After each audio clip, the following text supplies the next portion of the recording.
was so confused because I didn't know that there was anything wrong with my nose. The shade continued this week on the Rickey Smiley Morning Show with an exclusive revelation from the show's Eva Marcille. I was super young when I won Top Model, and Janice Dickinson, as soon as I won that night, I remember Tyra congratulating me. I was crying. I was super excited. And Janice Dickinson came up to me and told me, well, now that you've won, you have some money, and now you can go fix your nose. And I was so confused because I didn't know that there was anything wrong with my nose. But she gave me a cute little mousy nose. This week, the cast shared things they hate about the opposite sex, and the Brat low-key came for Gary with the T. I don't understand why men can't find a stationary spot for their package and why they have to keep adjusting. Is there a pair of underwear that you really like that you know work for you? You know how kind of women find bras? Like, we find bras that work for our boobies. So if you can find some underwear that would just keep you in one place and you don't have to keep touching your joint all day. They can just tuck. Why don't they just tuck? Your joint don't get no action, Gary, so you can tuck probably, but they can't just tuck. This past Monday before Rickey Smiley's karaoke night out, his friend Chris hit us with a two-step.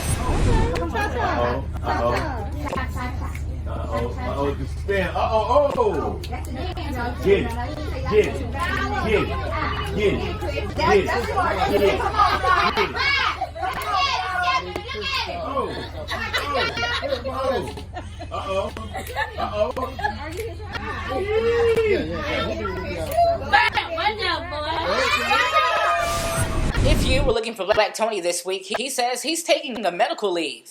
I don't even want to hear about no word today, son.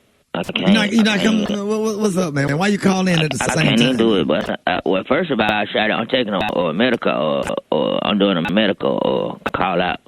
I think the girl done caught me a scrope. What? Nah, the girl done caught me a scrope. Call Dr. Collier, ask him, can a girl catch you a scrope? Here's Bernice Jenkins with this week's church announcements. The senior pastor want to let y'all know that he ain't holding no more women by the back when getting baptized. He said y'all ain't about to blow up his career by accusing him of sexual harassment. So starting next Sunday, he's just going to say the word and you can dip your face down into the water by your damn self. Good fellow Rickey Smiley took friends into the show, Miss Jini in this week for her COVID-19 vaccine. You let all them people come in your house with no mask on, you need to go and get it since you like to have company. Shut your mouth. Drop your arm down. Down? Yes, ma'am. Yeah, Lord, talk to it, Tasha. I don't even know what to say. Oh! That you can't get past that in here. It's gonna be done for you. It did not. You all right, you all right. Oh, no! Why you get past that?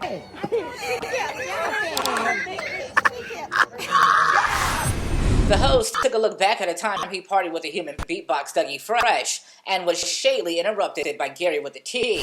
I've done a lot of shows with Dougie Fresh, just by coincidence. We wasn't on tour or anything. We just ended up on a lot of private engagement together. You know, they would book, they said, we want to get Dougie Fresh and we're going to use Rickey Smiley or whatever. I don't know what the combination of the word got out or whatever, but we end up doing a lot of shows together. And I tell you, you ain't seen a damn show until you see Dougie Fresh put on a show. When I had my sitcom, me and Rachel.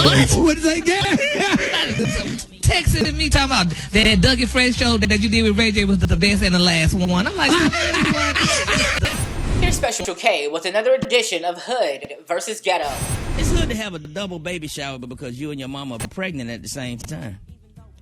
It's ghetto to have a double baby shower when you and your mama are pregnant by the same dude. Special K. You saw that coming. You are the king of $19,000 a year and under. And under. I swear you the king of that, bro. And it's still the talk of the town. The show reacted to the infamous Prince Harry and Meghan Markle interview. I'm from the state of Alabama, and I know a racist when I see one. And I never liked her. I never liked the Queen. The Queen hated Princess Diana. I love Princess Diana. Me too. Princess Diana did community service. She fed people. She did everything that you're supposed to do. She clothed the naked. She fed the homeless. She looked out for people, and they hated her. They mistreated her and they killed her. And I am just so happy that they're being exposed for who they really are. That Queen Elizabeth have she got pictures from with George Washington to Bill Clinton to John F. Kennedy on down. I can't even believe that lady got to be 300 years old and about as racist as Donald Trump. I never liked her. For the full version of these videos and a whole lot more, subscribe to Rickey Smiley's YouTube channel at Rickey Smiley Official and online at rickysmiley.com.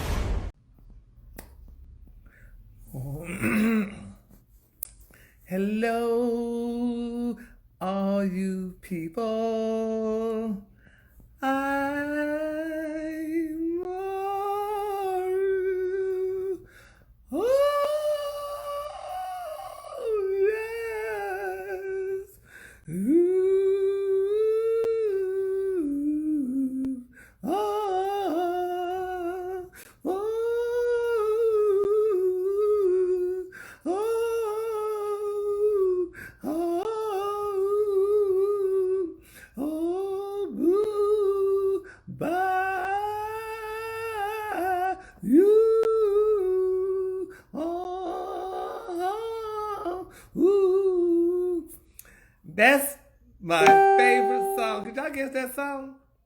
Y'all can guess that song? I know somebody could guess that song that I was just singing. Y'all don't even need to sit here and try to play crazy, honey. Y'all know damn well that was Jini on the Block song. Yeah. Anyway, I hate to be the bearer of horrible news, y'all, but I told y'all many times before that that love doesn't last forever. It's not forever. So I don't know why we think it's forever. So that's why if you got somebody now, just look at them and say, you know what, you bastard.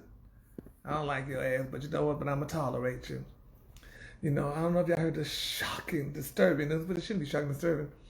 But y'all, it's sad. We just need to say bye to J-Rod. Yes, bye to J-Rod. That's Jini, Lopez, and J-Rod, Rod Rodriguez, honey. What's his name? Him. They broke up. I knew they weren't going to be together long, honey. I'm surprised they gave it 2 years, honey. 2 years is a long time, honey, for J-Rod and Jennifer Lopez and J-Rod and all that other mess to be together. He didn't like her like that. She was liking him. I mean, you know, he was just fascinated with her for a little while. She was from off the block, like everybody knew Jenkins from off the damn block, number one. Number two, honey, J-Rod, honey, I mean, he was a garden too. He was a whore. I mean, he left his beautiful wife, honey, and all them cheering. So what in the hell made Jennifer Lopez think he was going to stay with her? And what really, y'all, caused that breakup, honey, when Miss Lopez girl, honey, when this girl found out when that other woman, that soap opera star, whatever, said, baby, that Jennifer Lopez, that he was calling her. Yes, ma'am, baby. And one thing y'all got to realize, honey, I've always said, lovely sisters, honey, women. Women play for keeps, honey. And that hooker wanted J-Rod for herself, baby. And she know that Jennifer Lopez was going to stay with him, knowing that she didn't even know nothing about the relationship. She knew nothing about that relationship, honey. She did not know that J-Rod was calling her, baby, talking about he was bored. Just, yeah, he was bored, all right, honey. He was screwing her too, honey. That's going to come out probably tomorrow. But, honey, he just dumped Miss J-Lo like a hot potato. But the good thing about it is J-Lo is almost like them Kardashians, honey. I know there's a black man waiting in line, honey, to touch the hem of her garment. I know it's one way to touch the hem of her garment so he could be made whole. So she ain't going to have no problem, honey, getting a man, especially a black one, honey, if that's going to be her flavor. Because, you know, I mean, Diddy might decide to go back to her. Because, you know, honey, I mean, you know, he loved her and they was all this and that and the other and stuff, but it's a sad thing. I mean, you know, Alex should be ashamed of himself doing that to that girl, honey, and breaking up with her right after Black History Month. That's not a good look, honey. That is not a good look. He should have stayed with her maybe until, well, it's coming up in Cinco de Mayo. Is it Cinco de Mayo? Oh, St. Patrick's Day is coming up. So, but he could have waited till Cinco de Mayo or something like that to break up with her. He not to break up with her right now, but they're no longer together, child. So we just got to pray and keep our parties lifted. Because, I mean, it's not a good look. I mean, and like I said, she deserved love. Honey, she got little Emmy and Amy, her twins. And, you know, it's just like they're going to be passing her around. But she did so many people dirty, honey, because what's his name still, what's his name? That comedian. What's his name?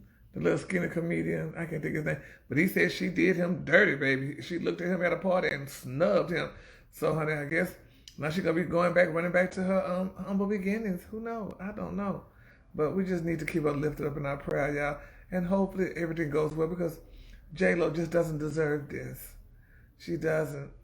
She doesn't deserve to be kicked back on the block, because she was Jini from the block, or Jini off the block. But now Jini is on the block. So, and I like Jennifer Lopez. I don't dislike her. I mean, she's a sweet young lady. When I interviewed her once when I was doing American Idol, and she gave me an interview. It was a quick one, but we love her though. But let's just pray that all parties be well and Jennifer does well and everything be okay for her, because we love Jennifer Lopez. She's a jewel. She's Jini from the block. Pray, yeah. I can't see who's sending anything to me, because I don't know how this thing worked. It just didn't show up. So, but nevertheless, let's just keep holding up the bloodstained banner, and we're gonna hold it up until we die. Okay? I'm sorry. Bye. Hey, what up, everybody? Hope everybody having a great day.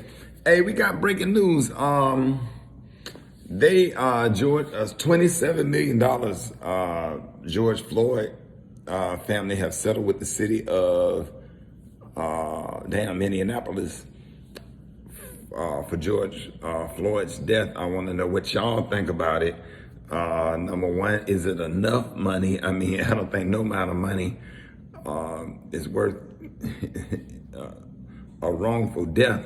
The way that police officer in my opinion, they should have given him $27 million for every minute.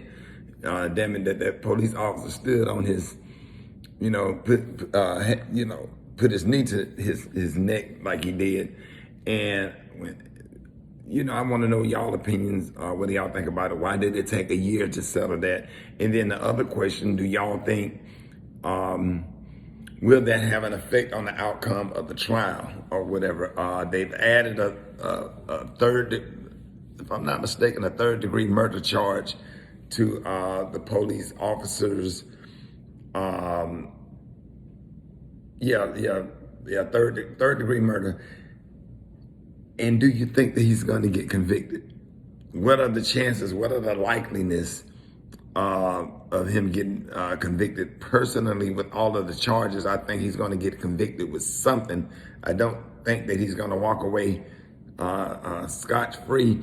And so that's one of the cases that we're watching. We also watching the other case of that young man that killed two, that took two lives, walking around with that gun, that whole white privilege case, where he shot two anti-Trump protesters. We got to see what's going on with that case as well. A lot of this stuff happened last year during the civil unrest, and now it's a year later. These cases are starting to be tried, and I just want to know y'all opinion on the George Floyd case, mainly because they settled for $27 million with the city council. And will it or will it not have any effect? And I need all of my law experts to jump on here. Will it have any effect on the outcome of the murder trial for Derek Chauvin, if that's how you pronounce his last name? Hell, I don't know. So let me know what you think. I'll be reading your comments. Oh God. Happy, is it springtime yet? Beginning of spring?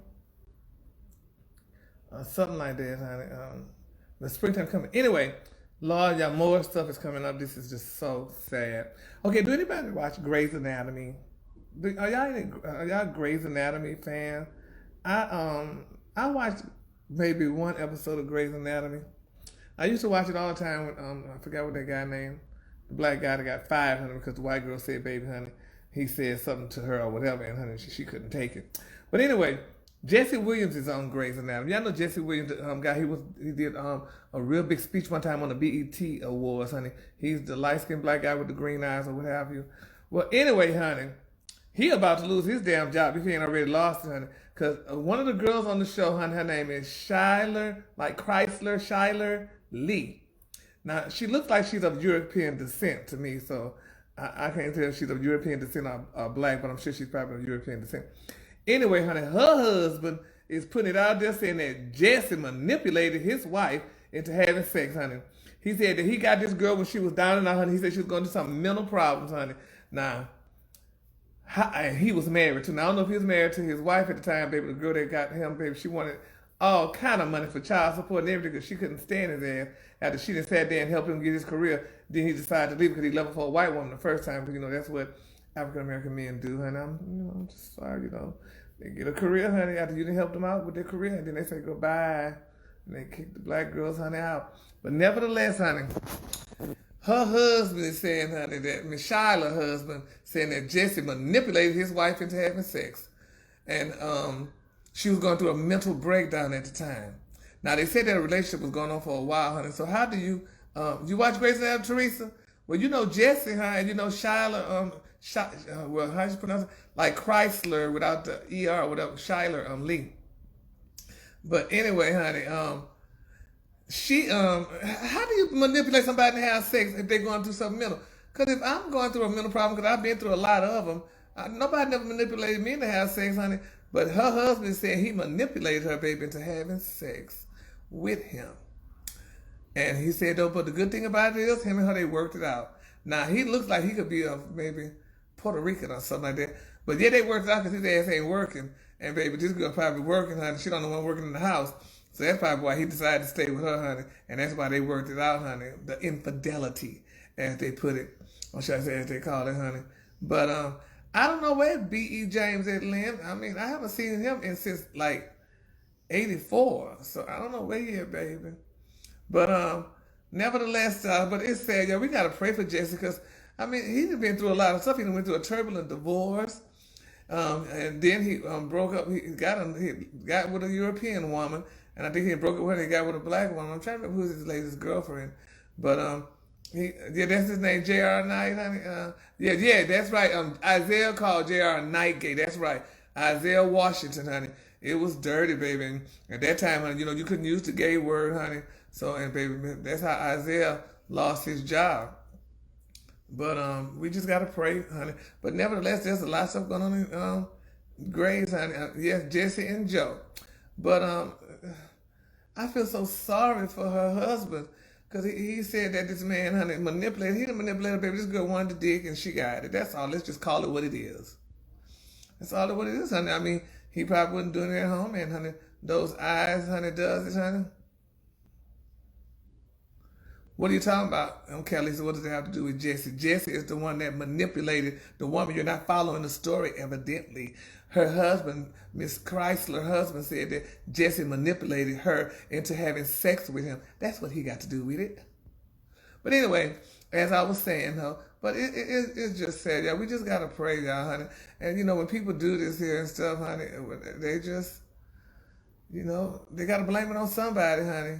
They got to blame it on somebody. So my thing is, honey, I'm just praying for Jesse, honey, and I'm just praying for, honey, Miss Chrysler and her husband, because, honey, if that man did that to that woman, honey, you know, we in a new day of time, honey, and #MeToo.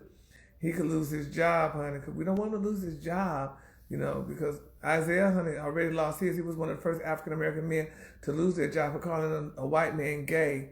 So what happened to Jesse for manipulating, see the quote said, this woman, honey. So let's just pray that, you know, all goes well, honey. So it's all good. He put it all on Twitter and stuff. When a man goes out and put, honey, business out like that another man allegedly took his wife or played with his wife, baby, you know something ain't right.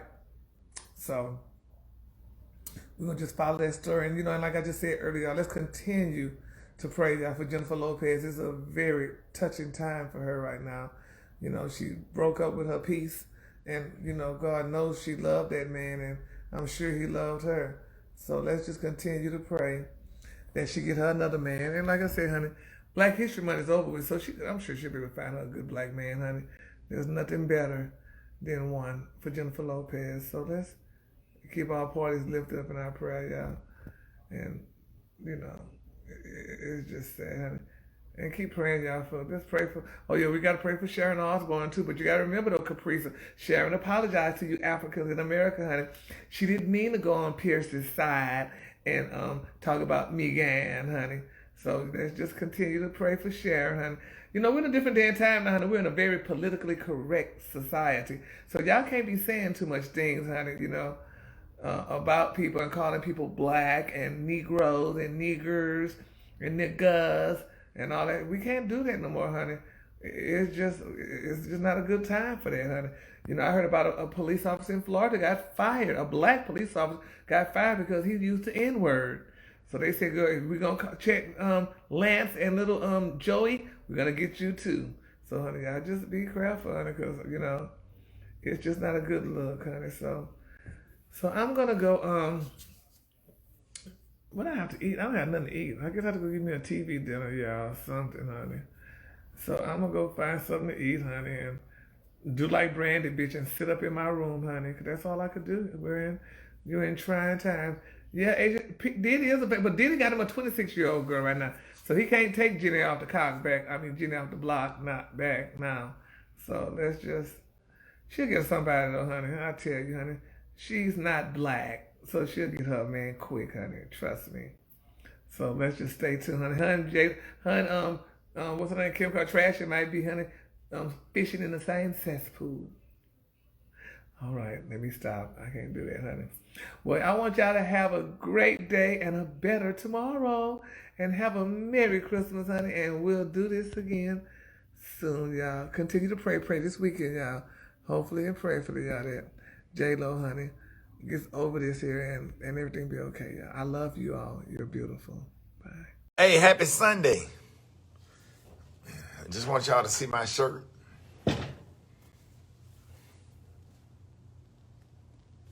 Black Fathers Matters. That's right.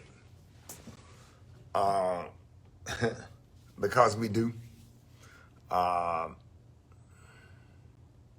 don't know how many people are here, but that's all right. Or whatever, we'll share the video. Hey, I hope everybody having a blessed Sunday. Whatever.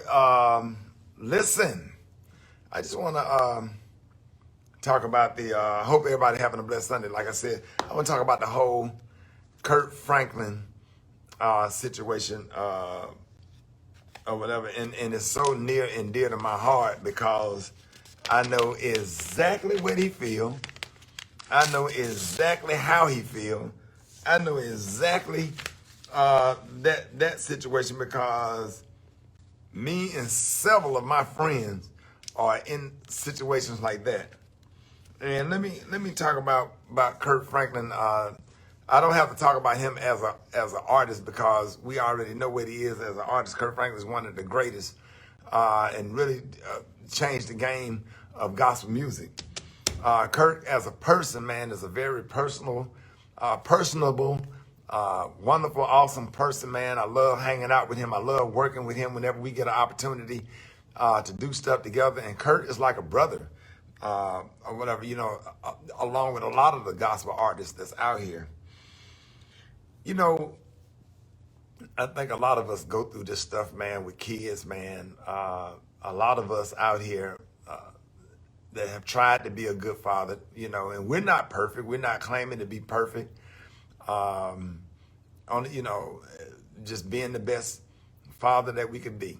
But, you know, Kurt is a human being, and just like any man, if any grown man, because sometimes you have a son, but damn, when they get 30, they're a grown man that happens to be your son. And I just think it was really sad and unfortunate for, you know, for, I can say nephew, for nephew to record a conversation between him and his dad and put it out there like that to try to sabotage and try to destroy his image, his name, his career, everything which he have somehow at some point benefited from. I find it interesting that when people, whether it's a kid, a niece, a nephew, when they get mad about something and they're not benefiting from what you do anymore, then all of a sudden Let's try to do everything I can to destroy you or just spit on the way out, right? And it just sounds to me like, just like a lot of us fathers, just a typical son, you know, that have had everything, have had every opportunity, and just kind of come up, have a sense of entitlement. And personally, I agree with Avery Thompson on the video. I don't think Kirk Franklin owed anyone an apology. And I wouldn't apologize for shit. And I've talked to mine that way. I've talked to because I got 2 sons or whatever, and I got a whole bunch of nephews, and I have cursed several of them out several times. And I don't care if they recorded it or not, because it's my business. You don't understand the extent of the relationship, the hurt, the damage, the pain, everything that you have went through, how many times for suspensions, how many times you had to pay attorney fees, how many times you had to go to court, how many times, everything that you went through with some of these grown ass kids or whatever. You don't understand what a lot of kids put us through.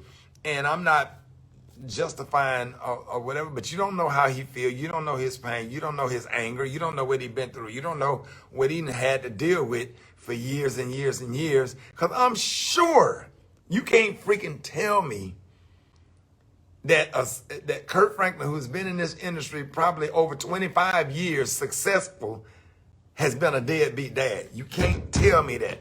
I'll put that up against anything. You can't tell me that he's been a deadbeat dad.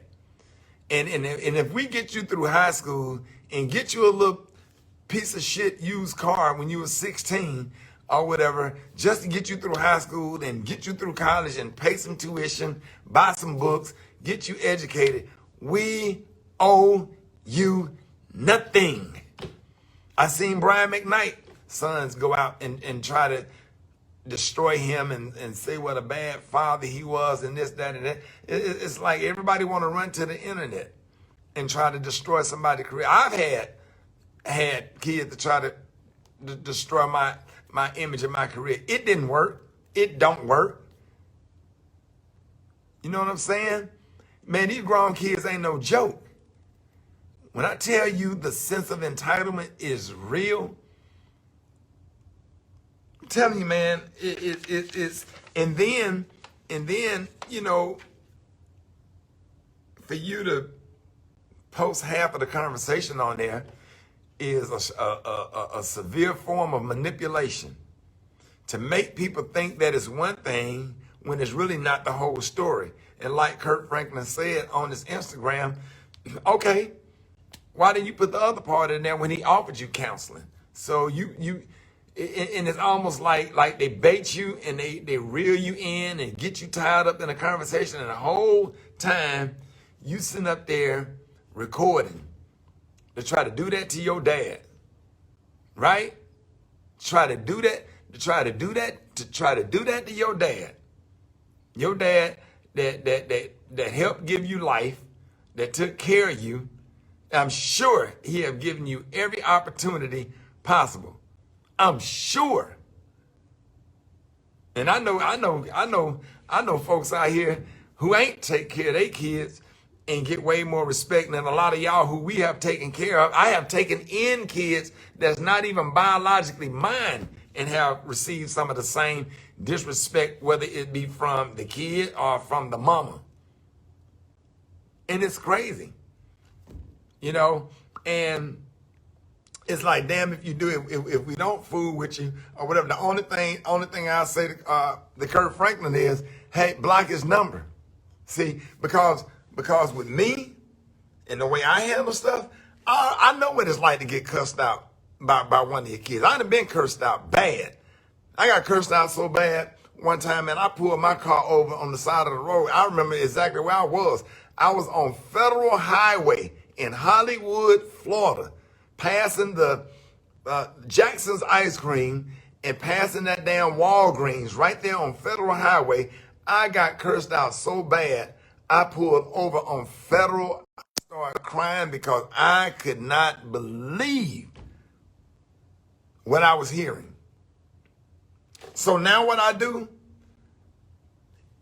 years later, even when the conversation go left just a little bit, when that conversation start to go left just a little bit, I'm not going to even let you get to a point where I curse you out or you curse me out or whatever. I'm going to go ahead and block that number because everybody don't deserve your presence. You don't give people your time and your energy and your love. That's disrespectful or whatever. Once you get a certain age, and I've done everything I can do until you change, until you become better, because at the end of the day, I'm still your dad. I'm still your dad at the end of the day. You're 33 years old. You should have an apartment. You should have a car. You should be working. You should be trying to do some things to help me out at this point. At 30, at 20, at 19. Hey, Dad, let me wash your car. Hey, Dad, let me do this for you. Hey, Dad, I'll pick you up from the airport where you won't have to call nobody. You won't have to drive. Hey, Dad, I'm gonna take you to hear some Chick-fil-A. Hey, Dad, let me do something for you. So what is it about?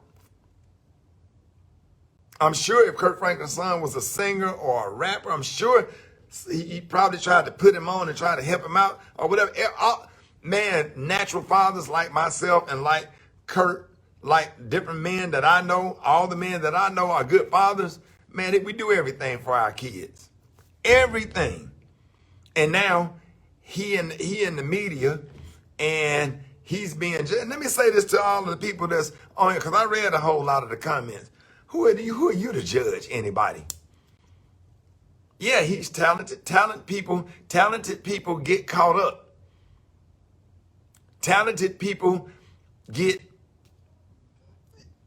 mistreated. Talented people lose their tempers. Talented people get angry. Saved, Holy Ghost filled, fire baptized people lose their cool. Especially when you're dealing with somebody that's really, really close to you, like a son. That's crazy. That's crazy. For anybody to go on here and say anything disrespectful about Kirk Franklin or to judge him, who are you to judge? What is your relationship with your kid? Do you have kids? Have you had a son or daughter that's been hindering you for 10 or more years? And going through this and going through that and going through this and going through that and doing this and doing that. Have you had that? Have you dealt with that? And even if you did, you ain't him and he ain't you, and who are you to judge? The man said he'd try to set up therapy and everything. I'm telling you, it's wrong. Can't nobody judge. Nobody on here or on this internet or on this earth have a heaven or hell to put Kirk Franklin in. My good friend, who I talked to today, had tears in my eyes. I had a long conversation with him today that offered him my support. And anything that he come out with, and I tell you what, tomorrow I'm playing all Kirk Franklin music tomorrow. Everything that he came out with, we're going to show love and send thanks. And because Kirk Franklin done got a lot of us through a whole lot of stuff. And ain't nobody perfect. Ain't nobody perfect. So bring all the heat over here. And bring all that bad energy over here. I'll take it. But don't mess with none of my friends, because I get real defensive about my friend. I know we've had private conversations before. We had private conversations before or whatever. I know what he dealing with. And we sit down as men and we have these conversations and try to support each other. I hate it. It's unfortunate. And all of us out here that got grown kids that have been given opportunity, if we just get you through high school and we get you halfway through college, hell, after the first 2 years of college, hell, you can go out and go ahead and get you a student loan. I got you halfway through college, because college ain't nothing that we have to pay for, but we do. We do send you to college. I probably bought about 30 used cars my whole career. At least 30 used cars for kids, nieces, nephews, and other kids. And I promise you, it's some that don't even speak to me to this day and got a car when they were 16.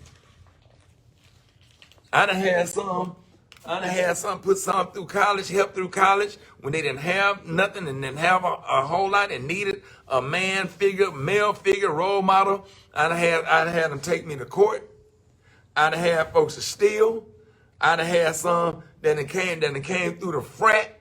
That don't have no relationship with, ain't did nothing to them. Ain't did nothing to them. But try to bless them, encourage them, help them, because I didn't have a father. My father was murdered when I was 6 years old. I didn't have one. So it's funny how I wish I could speak to my father. I wish I knew what it was like to have a father. Thank God I had my granddad, and we had our little issues when I was 19 and got disrespectful. My granddaddy put my ass up against that door that day, but I was respectful of everything. That's the only one incident I ever had. I tried my granddaddy when I was 19.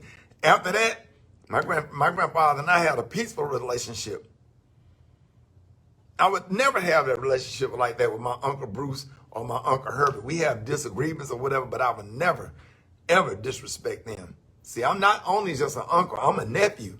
I'm not only just a father, I'm a grandson. And I know what respect is like. And my grandfather have always given me a certain level of discipline, structure, and respect. And I given him the same thing until he closed his eyes. So I want everybody on here to pray for Kirk Franklin's, not only pray for Kirk Franklin, pray for his family, pray for his son, and hope that that relationship get mended. But also understand this. Just because you gave birth to somebody, man, that don't mean that they have to be a part of your life, because you will have kids that's not biologically related or connected to you that will be more of a nephew, niece, son, or daughter than your own biological. See, whoever said that blood is thicker than water, I don't know if I agree with that. Because there are some kids that will love you more than your own biological. There are some nephews that I got people, hey, Unc, just call me Unc. I got rappers. I got 2 or 3 rappers that's very, very successful that have enough love and affection for me to call me Uncle Rickey and just hug me. I almost got jumped because I was walking around looking for my driver to come, and 2 big dudes walking up to me like, hey man, what's up with you, man? You walk around. I said, no, I'm just looking for my ride. Come to find out, it's Offset's security. And he comes out of nowhere and say, hey man, that's my Uncle Rickey. He good. And he walk up and just give me this big ass hug. Way more respect. I ain't never bought him a car, never paid no tuition for him to go to college. I never helped him with his rap career, but somebody to have enough respect for you as a person and treat you with that kind of intimate love and respect, and you got something that you raised in your house that don't even speak to you. I understand what he feel. I know what he dealing with. I know what he going through because I've been there. I've been there.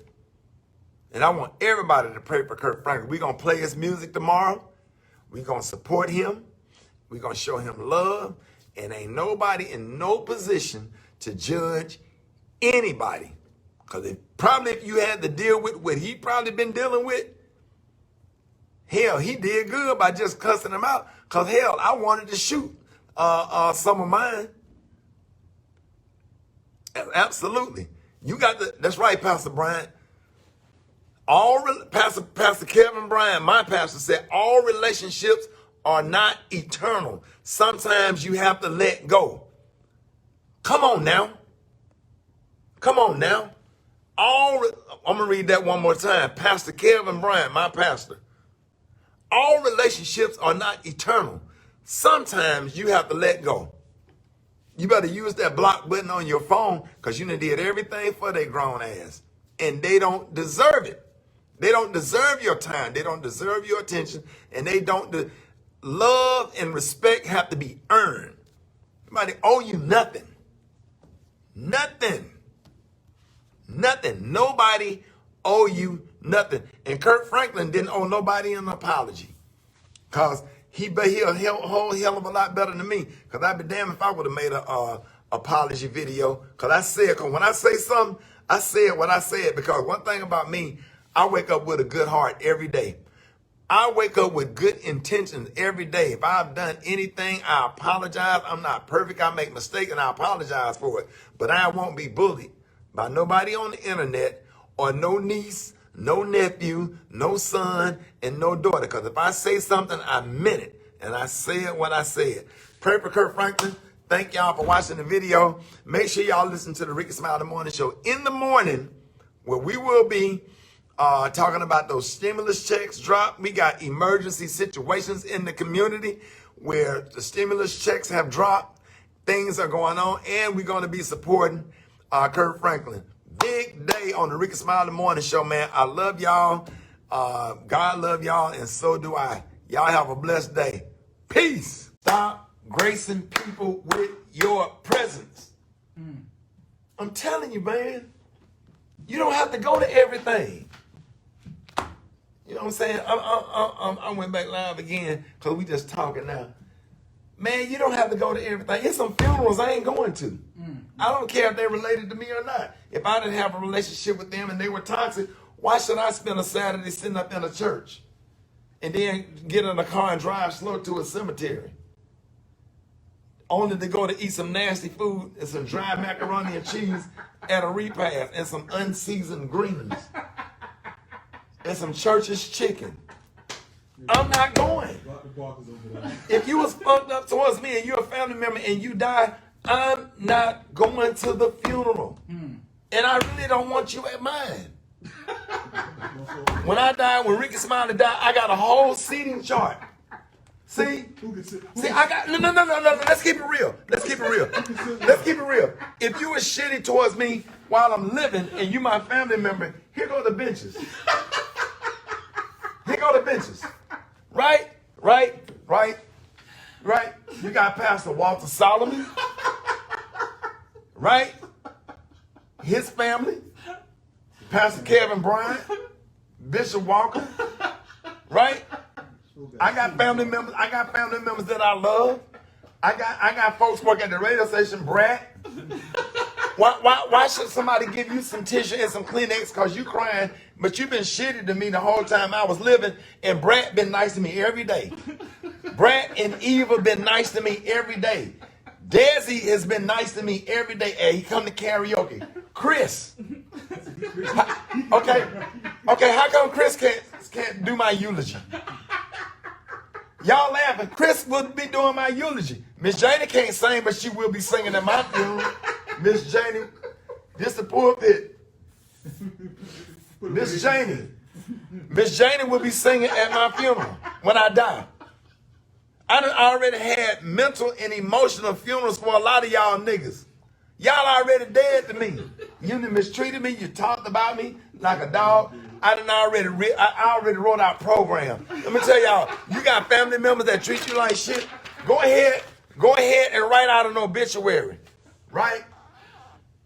Put their picture right here and go ahead and do an order of service for their ass like I do, right? We're going to start out with the viewing.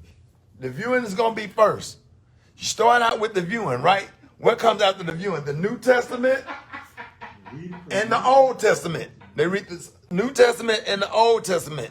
Read that out, right? And then a solo. You got a solo, right? Then after the solo, 3 people get to come up and say something nice. How many minutes they get? 2 minutes, please. 2 minutes, please. All right, 2 minutes. As a brother, as a 3, friend. huh? As a brother, as a friend. As a brother, as a friend, and as a neighbor. As a brother, as a friend, and as a neighbor. Right? After that, the eulogy. Mine is going to be Chris.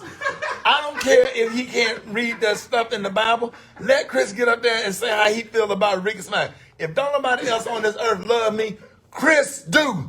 Chris will be doing my eulogy. I want this nigga to be in a preacher outfit. I want him to have a preacher collar. Let him get saved that night.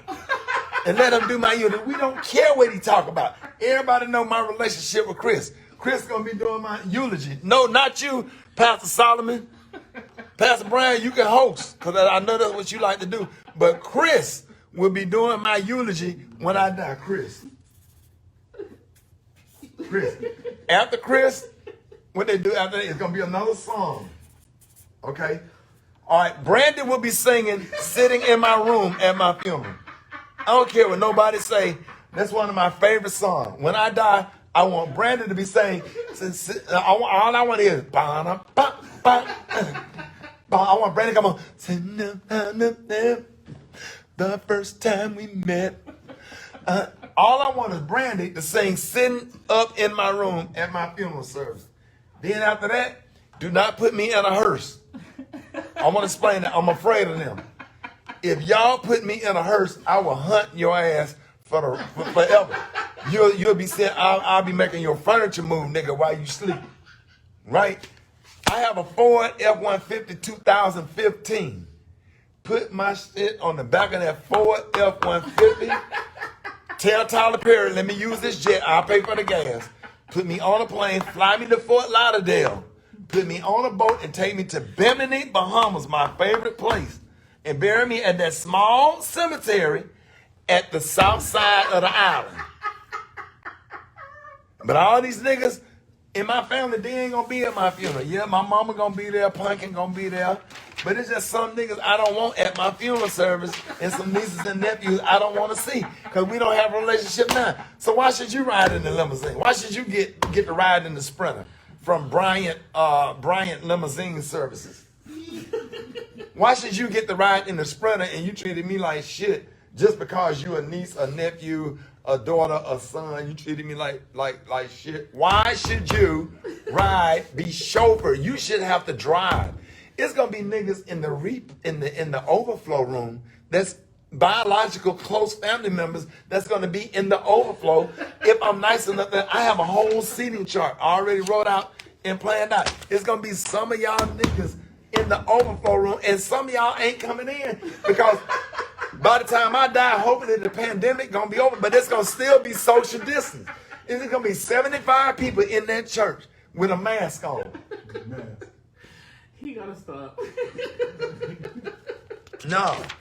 Y'all treat people like crap when they're alive or whatever, and then you want to do all this stuff when they die. I got specific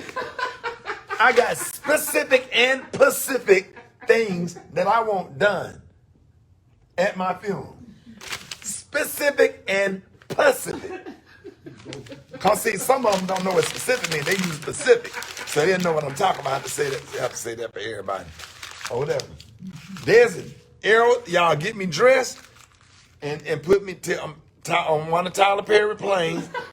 Tyler Perry is my friend. Fly me to Florida. Put me on my boat and take me over 55 miles from Fort Lauderdale to Bimini, Bahamas. Do not bury me in no muddy ass cemetery in Alabama. Do not put me in Zion Memorial Gardens. I'm sorry. I'm not gonna be. I love my grandparents. You're not burying me in no red mud. I'm sorry. They got the tractors out there. They digging other graves. They rolling their tractor over your plot. Rolling the tractor over your grave. All the headstones cracked. Whatever. It's just too much. Don't put me in that damn cemetery. 9 damn funerals trying to get in Zion Memorial Gardens on a Saturday. You can't even go down Tarrant and Huffman Road. You're not doing all this stuff when I die. Don't put me in that cemetery or whatever. I love my grandparents, but we're going to meet up in heaven anyway. It ain't like I'm going to be laying in the ground next to my granddad like, hey, I made it. You're like, oh, you made it. Like, yeah, I made it. How you doing? I'm doing. Your grandma over here. Hey, how you doing? Now, we don't know each other. They ain't talking to each other in there. So bury me in Bimini. Because when the trumpet blow, when they, I don't know who going to blow the trumpet. They don't know which one they said about it. But somebody going to blow a trumpet. And the dead is going to rise. The dead that's in the sea, they going to like, Ricky, where you coming from? I'm like, nigga, Bimini. They say, yeah, you look really relaxed. Oh, man, I will call the name of the Lord, Pastor Haynes. That's what you do, call on his name. Todd Delaney right here, Rickey Smiley Morning Show. I know you got a good word this morning.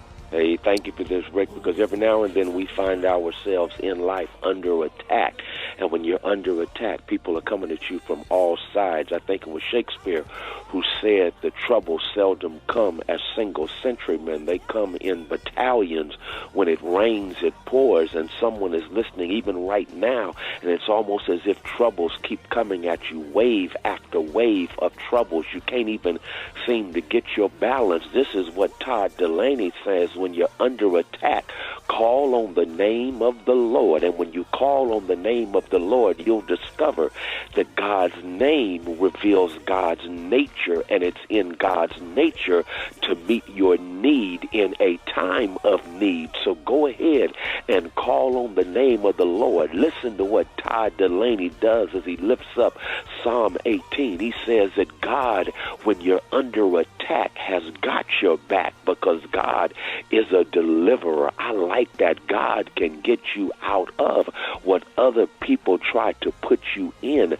God is a deliverer. God is able to deliver you when you find yourself stuck like Chuck in situations that are insufferable, and yet there is a God who sits high and looks low. And if you call on God's name, God is a deliverer, but not just a deliverer. God is a refuge. I like that. That means that God is a source of protection. God is our fortress, that Psalm says. And since God is your source of protection, it means that no one can get to you unless they go through God. So when you're under attack, know that God has got your back. And since God has got your back, the good news is no one can get to you unless they deal with God. And if they've got to deal with God, then God is so good, then God can take the bad they bring to you to bring good out of it for you. God can prepare a table before you in the presence of those who try to come at you. God is good like that. So here's what you do. When life comes for you, when people attack you, call on the name of the Lord. Don't turn from God, turn to God. And when you turn to God, you will discover God has got your back. God will deliver you, and God is your refuge. Yes, sir. Pastor Haynes, the ladies and gentlemen, the senior pastor of Friendship West Missionary Baptist Church, Dallas, Texas, Pastor Frederick Douglass Haynes. Pastor Haynes, let everybody know how you can be reached. Hey, you can follow me on social media. I'm on Twitter and Instagram at FH Unscripted. I'm on Facebook, Frederick D. Haynes, and my YouTube channel is Frederick Haynes. There it is, Pastor Haynes. Love you, man. Love you, Ricky. Thank you, bro. Yes, sir. Thank you. 6 minutes after the hour, y'all. More Rickey Smiley Morning Show. Got your front page coming up. News headlines, entertainment, sports. It's the front page on the Rickey Smiley Morning Show. All right, y'all. Rickey Smiley Morning Show. 10 minutes after the hour. Got your front page being brought to you by Indeed. That's right. Indeed believes that less is more. So they have screening tools to help you narrow down your list of candidates, and you only pay for the applications you need. Deal? Visit Indeed.com/credit. Eva, good morning. Good morning, Ricky. Good morning, everyone, and happy Monday. I'm your girl, Eva Marcille, here with a quick look at your front page news. So the Biden administration has called on FEMA to help manage and care for the growing number of unoccupied children who are illegally crossing the Mexican border.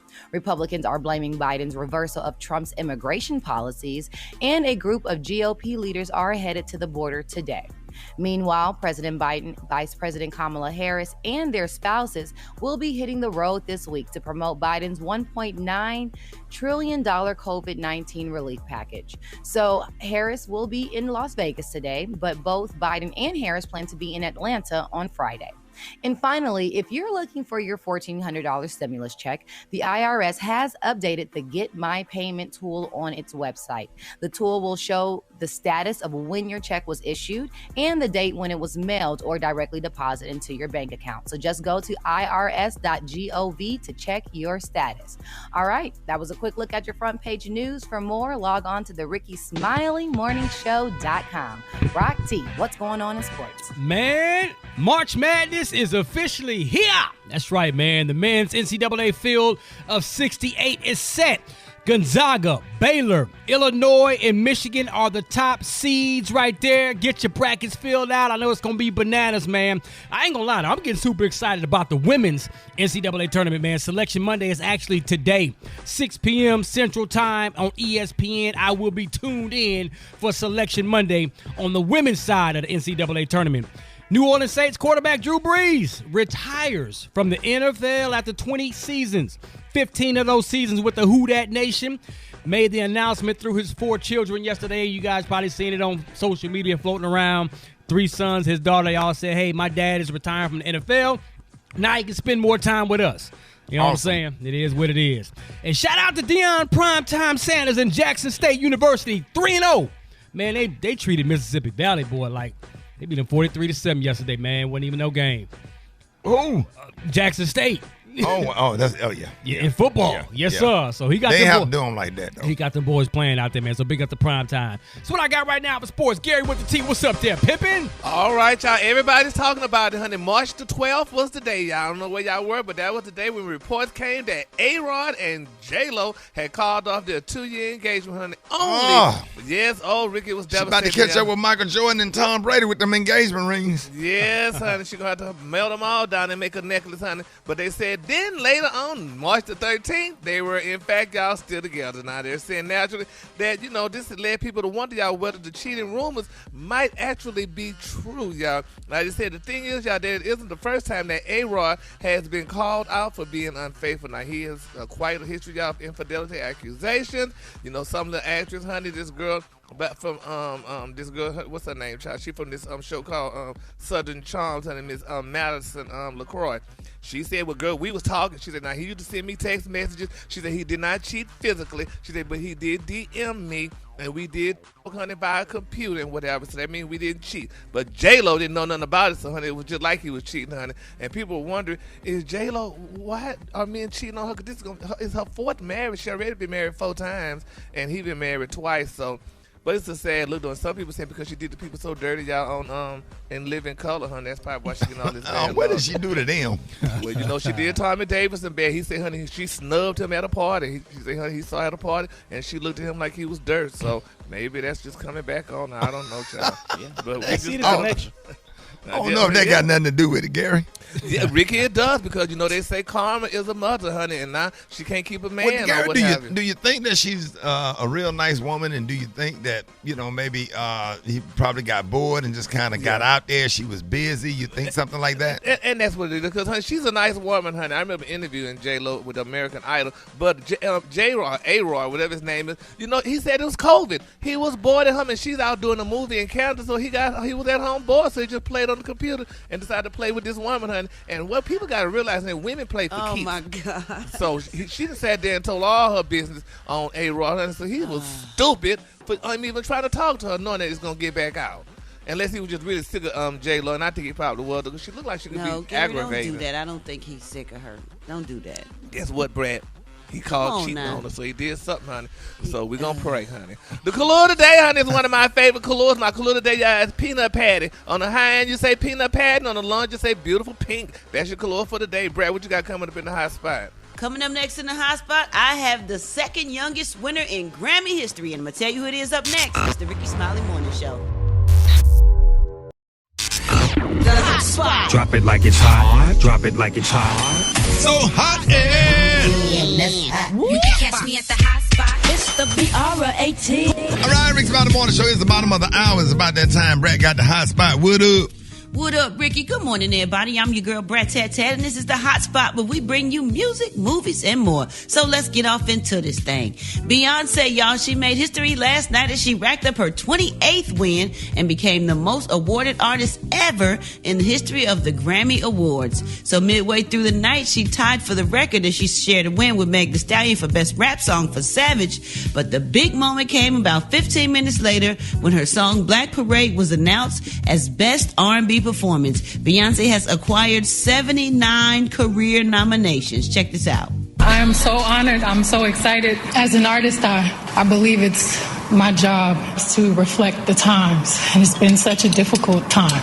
So I wanted to uplift, encourage, and celebrate all of the beautiful Black queens and kings that continue to inspire me and inspire the whole world. This is so overwhelming. I've been working my whole life, since 9 years old. And I can't believe this happened. It's such a magical night. Thank you so much. I know my daughter is watching. 2 daughters and my son, y'all are all watching. Blue, congratulations. She won a Grammy tonight. I'm so proud of you. And I'm so honored to be your mommy, all of your mommies.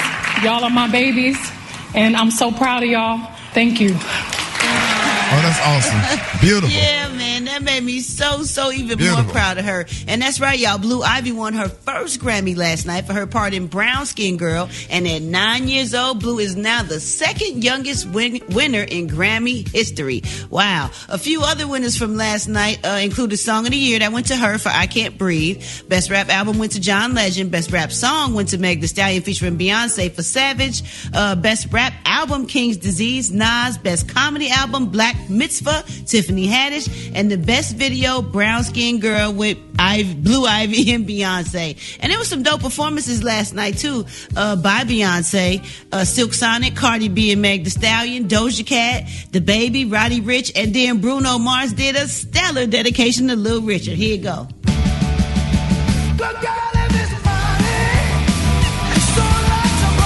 That might be the best performance right there. Man. Come on now. Man.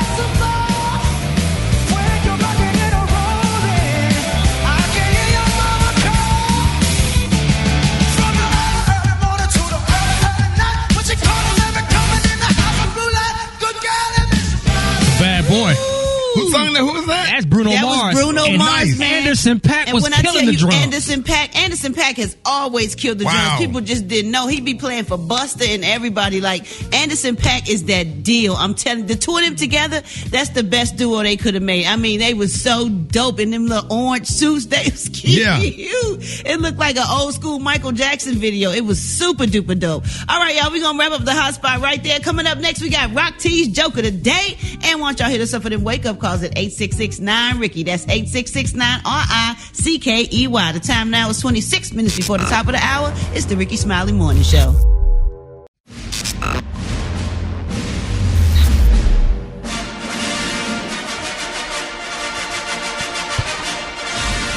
Joke of the day! Joke of the day! Joke of the day!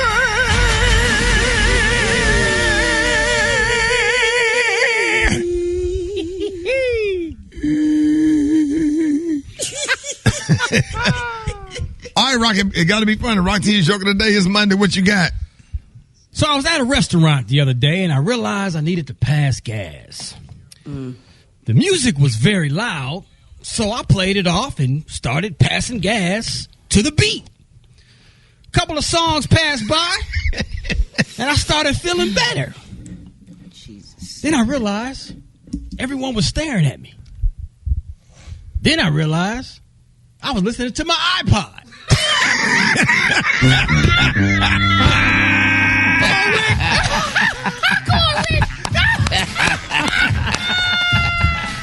Oh, man. That was a good one. Oh, man. Then you realize. I'm listening to my dog. Listen to your iPod, son. Them voices was coming on the beat, though. Yes, sir. So it was. And everybody heard him, boy. Oh, man.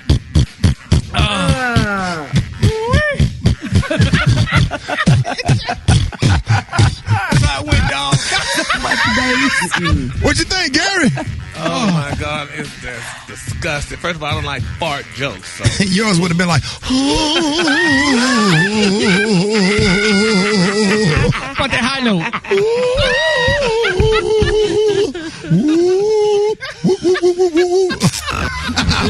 More Rickey Smiley Morning Show coming up. All right, Rickey Smiley Morning Show. Hey, it's about 13 before the top of this hour. We got the one and only Dr. MJ Collier on with us this morning. I know you got some good news this morning. Absolutely, Ricky, and happy Monday to you with our coronavirus update. Dr. MJ Collier here to talk to you. Coronavirus has now killed 534,000 people in the United States, but the vaccine rollout continues with the eligibility now age 55 and older, and those with high-risk medical conditions such as asthma, cancer, diabetes, high blood pressure, heart disease, kidney disease, obesity, even pregnancy, Ricky. Also eligible are teachers, first responders, healthcare workers, caregivers of some children, and adults with various medical conditions. So now that basically covers 80 to 90% of the people in the United States, and the president hopes to make all adults eligible by May 2021. So we're on the fast track. We're getting back to our new normal, and we're hoping that everybody can get the vaccine when it is available. Remember, in the United States, we have the Pfizer vaccine, the Moderna vaccine, and the Johnson & Johnson one-shot dosing. But another vaccine that's available around the world and has been seeking and going to seek FDA approval in the United States is the AstraZeneca vaccine. But Ireland has suspended the use of the AstraZeneca vaccine due to reports of people developing blood clots after getting vaccinated. Say this is a precaution, though. It has not been concluded that there's any link between the AstraZeneca vaccine and those cases. AstraZeneca says that it has examined the data of those vaccinated across the United Kingdom and the UK and says it shows no evidence of any increased risk of blood clots, more so than the general population. They have robustly defended the vaccine, stating there's no evidence of an increased risk of pulmonary embolism, deep vein thrombosis, or thrombocytopenia. Now, that's basically when your entire body starts to blood clot. You have clots from head to toe. Right. For people who receive the vaccine. So health officials in Australia or Austria were the first to sound the alarm on the potential dangers of the vaccine.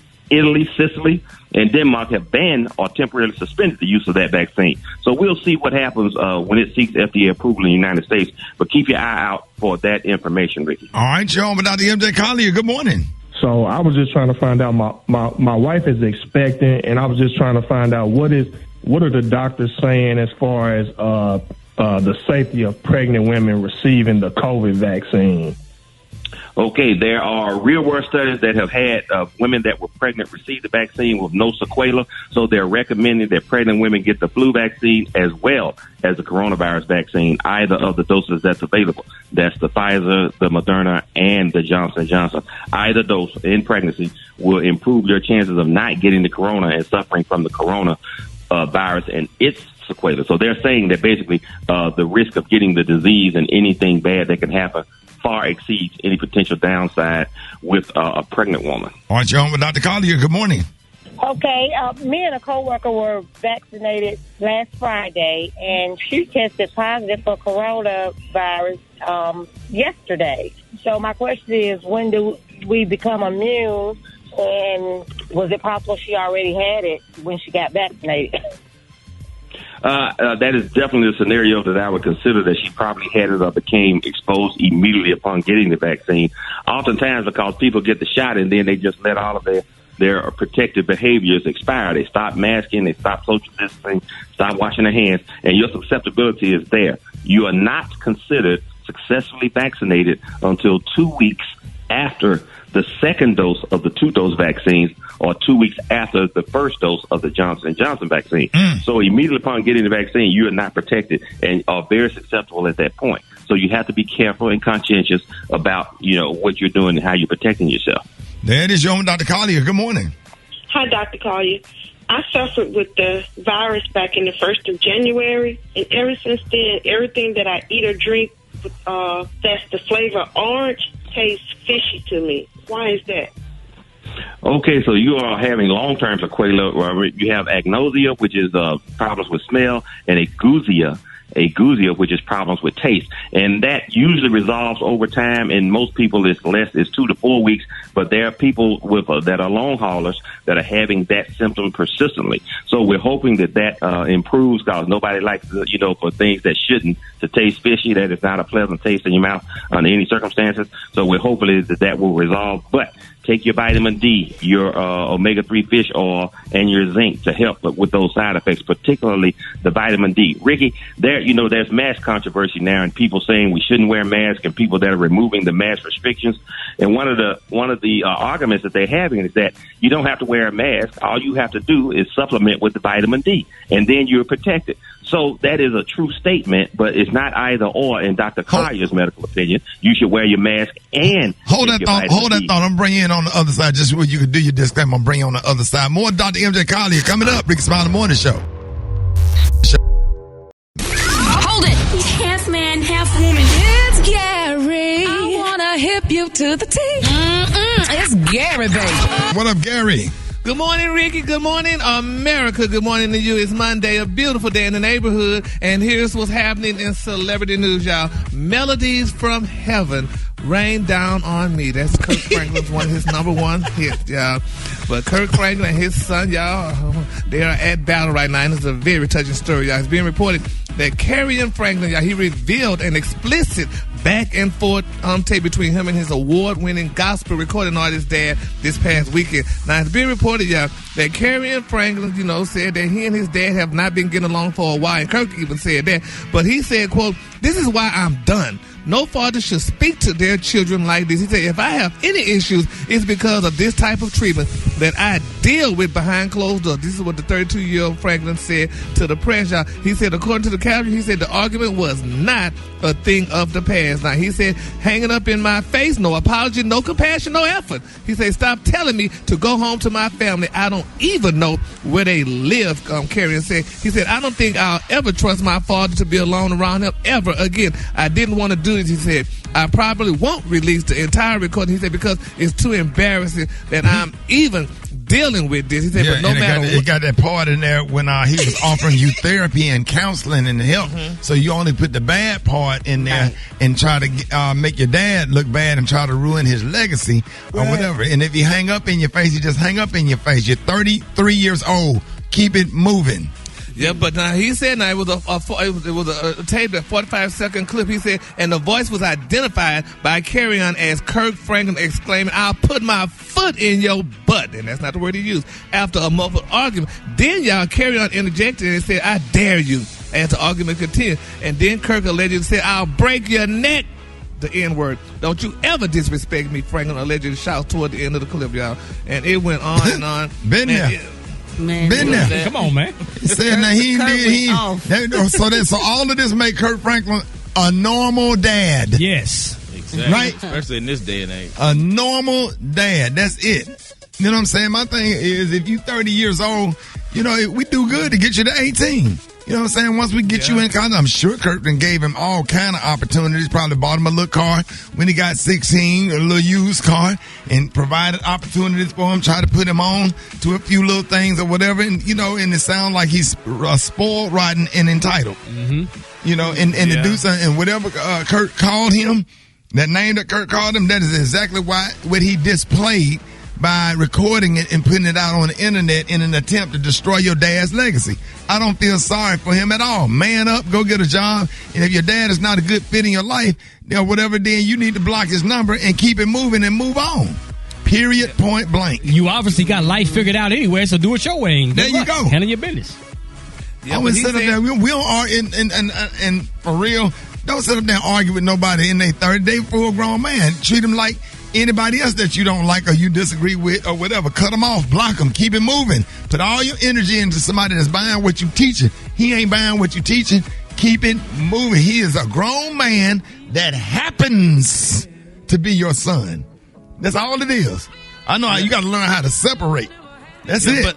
But he said, though, but the thing is, though, Ricky, he said he's not even allowed to have any childhood pictures of himself or his family. He said, man, going on, man. He don't even know who he is because they're not letting all you got to do is go to Kirk Facebook post and pull as many pictures as you need and go up to Walmart or somewhere, Walgreens, and put them in a frame and gone on about your business. You being petty now. Now you sit up here talking about you need something. You need your Nintendo joystick, your Marvin Gaye CD, and I need my tennis shoestrings, all that kind of stuff. Being petty and just got to have a reason to reach out and have contact or whatever. And then the thing is, if you're so messed up and embarrassed by your daddy, change your last name. Right. Why your last name don't have to be Smiley. If you think I'm the worst person in the world, then why are you carrying my last name? Keep it moving. Start your own legacy. If you don't like what Omega Sci-Fi doing, then go start your own chapter. You preaching, bro. You preaching. If you don't like what Delta Sigma Theta is doing, go start your own chapter with your grown self. You're grown. You know everything about the organization, whatever. You know how to run it or whatever. Go start your own chapter. Stop causing confusion within the chapter. There you go. That's just a good analogy. Options. You just said you got other options. Start your own church. If you don't like what Rem doing and Bishop ain't doing it right for you or whatever, go and get you a little storefront house and start recruiting you some members and start your own ministry. There's a lot of successful ministries that started with 3 or 4 people. If 2 or 3 are gathered, he'd be in the midst. Come on now. All right. Come on. But a lot of people don't believe it, though. They say because church people don't curse like this. Yes, we do. Listen, yes, we do. Church people are regular people too, honey. Come on. Before we became saved, we were sinners. Oh, man, we All cuss right. even more that you got saved because you got to deal with other church folk that think that they're holy and that. I said church wants to make you cuss. And think about how many times you didn't wanted to cuss at church as opposed to how many times you cuss in the club. You didn't curse in the club because you having a good time and you enjoying yourself. You drinking, you listen to a live band. But how many times in church you wanted to cuss somebody out in church?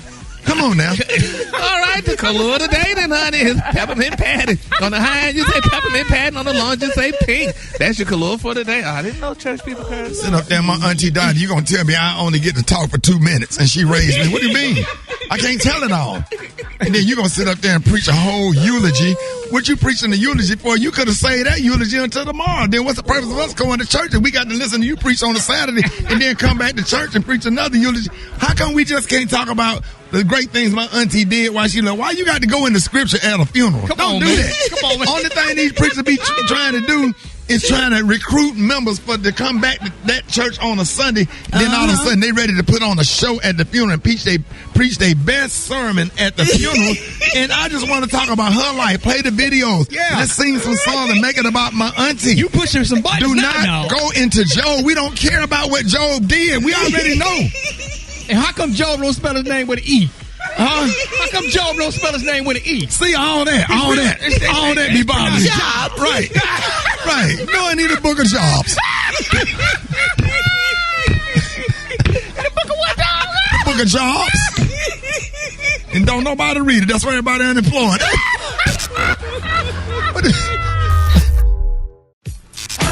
All right, Rickey Smiley Morning Show. Time for the wake-up calls. Get at your boy, 866-9-RICKY. Let's go. Wake up, wake up, wake up. It's time to get yourself together. Cause he woke you up this morning, slid you in your house shoes, so it would be better. Wake up, wake up, wake up. Encourage each other and be productive. The Rickey Smiley Morning Show, wanna know where you calling from, so come on and tell us and just wake up. Hi, my name is Zoe. I'm calling to wake up my mommy. Wake up, wake up, wake up. This is Terrell calling from Jacksonville, Florida, saying wake up to everybody in America. I am calling from Houston, Texas, and I just wanted to say, wake up, wake up, wake up to my fine husband, John Jones. This is Sean calling from Cincinnati. Wake up, wake up, wake up. Hi, my name is Beverly, and I'm calling from Shiloh, Georgia, and I want to wake up my husband, Carlos. Wake up, wake up, wake up. This is Ron from Birmingham, Alabama. I want to wake up Brittany, tell her, hey, your man that went to work, I'm on the way. Wake up, wake up, wake up, girl. Oh, wow. Hey. We gon' let them know. Come on. Well, Portland, wake up. And Charlotte, wake up. And Raleigh, wake up. Come on. Wake up, wake up, wake up. Come on. Baltimore, wake up. And Nashville, wake up. Indianapolis, wake up. Wake up, wake up, wake up. I appreciate it, Brat. You welcome, Ricky. All right, y'all. Rickey Smiley Morning Show. Ladies and gentlemen, our favorite grandmama is in the building. Your friend? Miss Bernice Jenkins. Are they gonna let you down? Yes. Are they gonna be around? Sing it, Miss Jenkins. Yes. Jesus is your friend. Yes. He won't let you down. Hey. He'll turn the sky brown. And if they mess with you, Jesus is your friend. Wow. What a friend we have in Jesus, baby. You can call him in the morning, in the evening, and in the noonday. Amen. Good morning. Good morning. Good Good morning. morning. These are church announcements. Govern yourself. Accordingly. On the sick and shut-in list today, Deacon Bobby Clemens. You know him, Jini? Yeah. He's back home after he spent the weekend in the hospital. And you know, he's 89 and his mind going bad. And he got attacked by a wild raccoon. Then he found on his back porch and tried to feed it some Vienna sausages. Because he thought it was a stray cat. Jane, didn't you have a raccoon in your screen, though? Yeah. They'll get you, baby. So will. They not nice. Mm-mm. And he wouldn't move either. What you do to him? I had to call my pest control man. And how did they get him to get him out of there? he got a trap, put a trap out there, and he got up in there, and that's how he called him. And where was he at the screen door? Yeah, he's at my screen door. And what was you in there cooking? I was in there cooking food. I think I was fixing I was fixing turkey and dressing. So you was making some turkey and dressing, and the raccoon was at your back door? Yeah, because he was smelling that turkey cooking. Was he scratching the screen? He was just standing up there with his 2 feet up on the screen. And I told him, go. He wouldn't go. No, they ain't scared of black folks. Yeah. Uh-huh. Yeah, he wouldn't move. But they got him, though, didn't he? Yeah. Uh-huh. I ain't seen him nothing since. Uh-huh. Well, you know, the owner over at Chapel Hill Funeral Home want to apologize to the Burton family, but they say they're going to have to dig their daddy Hank Sr. back up today after his funeral on Saturday, because the dude that closed the lid down said that he dropped his car keys in the casket by mistake.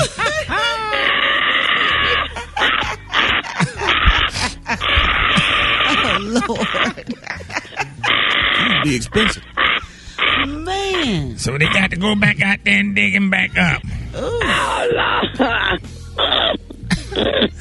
Homegoing celebration for brother Samuel Roberts. You know him? Yeah. Will be held on Saturday. He was in good health to be 78, but he was a little overweight. He was 5'5" and weighed 370 pounds. And he hadn't been suffering from nothing but bad knees, back spasms, daily nosebleed fits. But Janie, that ain't what killed him. What killed him? What took him out was he was trying to go to sleep, and his grandkid was making so much noise downstairs that he put his head under 3 pillows to get some quiet and suffocated himself by mistake.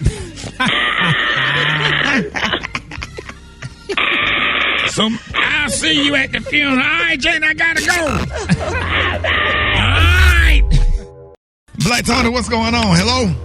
So you already know what it is, boy. We sitting on rats over here, boy. It's rats on rats on rats. It's rats on rats on rats. It's rats on rats on rats. It's stimmy time. It's stimmy time. It's rats on rats on rats. Boy, wait, boy, you might not. So I'm gonna let you know right now, son. I'm not even gonna flex with you. You might not see me for the whole next month, boy. We living good over here, boy. We living good over here, but you know what? But you know my baby mama got sick. You not coming to work? But you know my baby mama got sick, kid. Boy, do the math. Shout what's up? Then you know my other baby mama got 4 kids. But then you know my other baby mama got 3 kids. Shout it, and not even talking about my side chick. She got 4 kids. But we sitting on rats on rats on rats.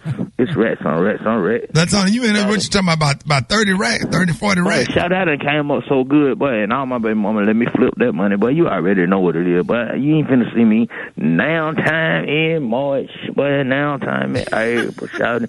Came up. But I done came up. But Joe Biden. Yo, but what? What you talking about, boy? You talking about going to work, boy? Talking about them taxes? No, the stimulus. Talking about them stimulus check, but we're gonna go to Red Lobster tonight. Then we're going to Cheesecake Factory tomorrow. Then we're going to the crowd spot on Wednesday. Then we're going to, I don't know, but we might go to Outbacks on Thursday. But wait, who? Yeah, you need to be putting that money up, man, because you once you lose this damn job for not coming to work, Black Tony. But ain't nobody putting no money up. But I'm finna open up me a used tire shop. But what is you talking about, but Go ahead, dog. Go on, work talking about money. But I'm rich, boy. Watch out, son. You rich? That's their money, though. That ain't your money. Shouty, that's my baby mama money. They finna let me flip it, shouty. But you can't talk to me crazy, but you need to call me Mr. Black Tony from here on in, shouty. Going out there talking about where you at, come to work, boy. I'm sitting on 30 rats, boy. Bye. So all your baby mamas gonna let you flip their money? How you gonna flip the money, Black Tony? Shouty, I'm finna buy boy, you trying to get me to criminalize myself, shouty. I ain't finna criminalize myself. You almost said. Shouty. How you gonna spend your money? That's why you ain't getting none of it. Hold it. Half man, half woman. hip you to the T. It's Gary, baby. All right, Rickey Smiley in the morning show. 5 minutes after the hour. Gary has the tea and the clue of the day. What up, Gary? Good morning, Ricky. Good morning, America. Good morning to you. It's Monday, a beautiful day in the neighborhood. And here's what's happening in celebrity news, y'all. Last night, the Grammys went down, and people, were talking about, how well the Grammys were, how some of the people were looking and what have you. People were texting me and what have you. And I was like, I kind of agreed and disagreed on some of the things. But it was very interesting last night. I mean, I'm still not ready for the Grammys doing virtual. I'm ready. I'll be glad when to get back to, live performances and what have you. Some of the performances were live, but, with people being there showing off their nice outfits, looking amazing and what have you. But one of the people last night just kind of shocked me, and people were texting me, and I'm like, girl, I'm see the same thing you see, but I know what it was. But it was Beyonce. She looked amazing to me. I mean, she shocked, what's her name? What's the girl name? Megan Thee Stallion. She shocked Megan Thee Stallion because, it was already put out in the press that she was not going to be attending the Grammys. But she and Jay-Z did. Now, Jay-Z looked like he was very irritated. He didn't seem like he was happy to be there and what have you. So I'm like, he should have stayed home. But Beyonce, I mean, she had on her nice black, I think it was leather, whatever, but Ricky, her hair looked like it needed to be moisturized, though. It just didn't seem... That was the style of the hair, Gary. Is that what it was? I thought it was beautiful. I mean, the style was nice, but it just seemed like it it just needed to be hydrated just a little bit. But she looked good, and I'm glad, that, she talked to Megan. I was upset with Megan because Megan wouldn't let Beyonce talk. I'm like, okay, good. People say, well, Gary, she nervous. Well, I understand she may have been nervous, though, but it was really about Beyonce and not her because people were glad to see Beyonce back on the screen because we hadn't seen her in a while. And Megan was just up there running her mouth talking and stuff, and Beyonce barely got a chance to say a few words and what have you. But once she did talk, honey, we were excited to hear the words from Beyonce's mouth. We were, but wasn't it Megan's song? It was Megan's award, Gary. Megan's award. But Beyonce was on the won 11 of them. She should have had a chance to talk. Megan won the award. But she should have never included Beyonce on the song then if Beyonce wasn't part of the song. So it was Beyonce. Nobody wanted to hear Megan last night after her second award. Yes, they did. It was great. Yes, they did. But we love them, though, and we're glad they both won and what have you and stuff. And Lil Blue Ivy won her award last night and stuff. So it was overall it was a good award show. But we just be glad when we get back to being live or what have you when the people coming out in their nice outfits and stuff and letting us see what they got in the closet. They didn't have on nice outfits to you? Well, Beyonce, she rolled out the bed, to be honest with you, because that black outfit. Come on. No, she did. Y'all looking at the same thing I was looking at. She could have wore a nice, beautiful gown, honey, or something. Look like she had on a motorcycle outfit or whatever. I don't know what it was. Oh, my God. And then she had on the black glove to go with it. I'm like, girl, did she just get off a Harley Davidson? Maybe she didn't want to touch nothing due to all the germs. How about that? Did you think that what it could have been? Possibly. It is COVID. Yeah, but she looked cute though. It looked real good. Like, I don't understand what's wrong. Yeah, but we just praying that next year, honey, it'll all be good and stuff. And everybody look nice and what have you. Did you like the baby? The baby, now he had on all that crystal or diamonds, whatever he had on. Now he looked all right, but I didn't like the Chanel pen. I said, girl, he queened out when he put those Chanel pens on. Honey. Now what's wrong with the pen? What's wrong That's with queens wear the Chanel pens. No men don't wear no Chanel pens. I'm not sure about that. I'm sure about it. Trust me. Now, Brat doggone well. And even, you're a but fashion this is guru. an award show. That stepped up the look. That took it up a notch and made it more grand. Well, he should have put on he's a rapper. He should have put some guns on each side. Now, had he had that on, you'd have had something to say about that. Yeah, well, at least he would have looked more masculine. I think they did a great job. Kudos to them. Thank you. He did a good job, but it just wasn't. I just felt, I was like, girl, I ain't have Miss Aaron here to talk to and go back and forth with about that. But rest in peace, Miss Aaron. May she rest in peace. Yes, honey. But anyway, so overall, though, but I mean, they were all right, I guess. It was good, honey. It was good. All right, moving on, child. Let me get to another story and something that's more important.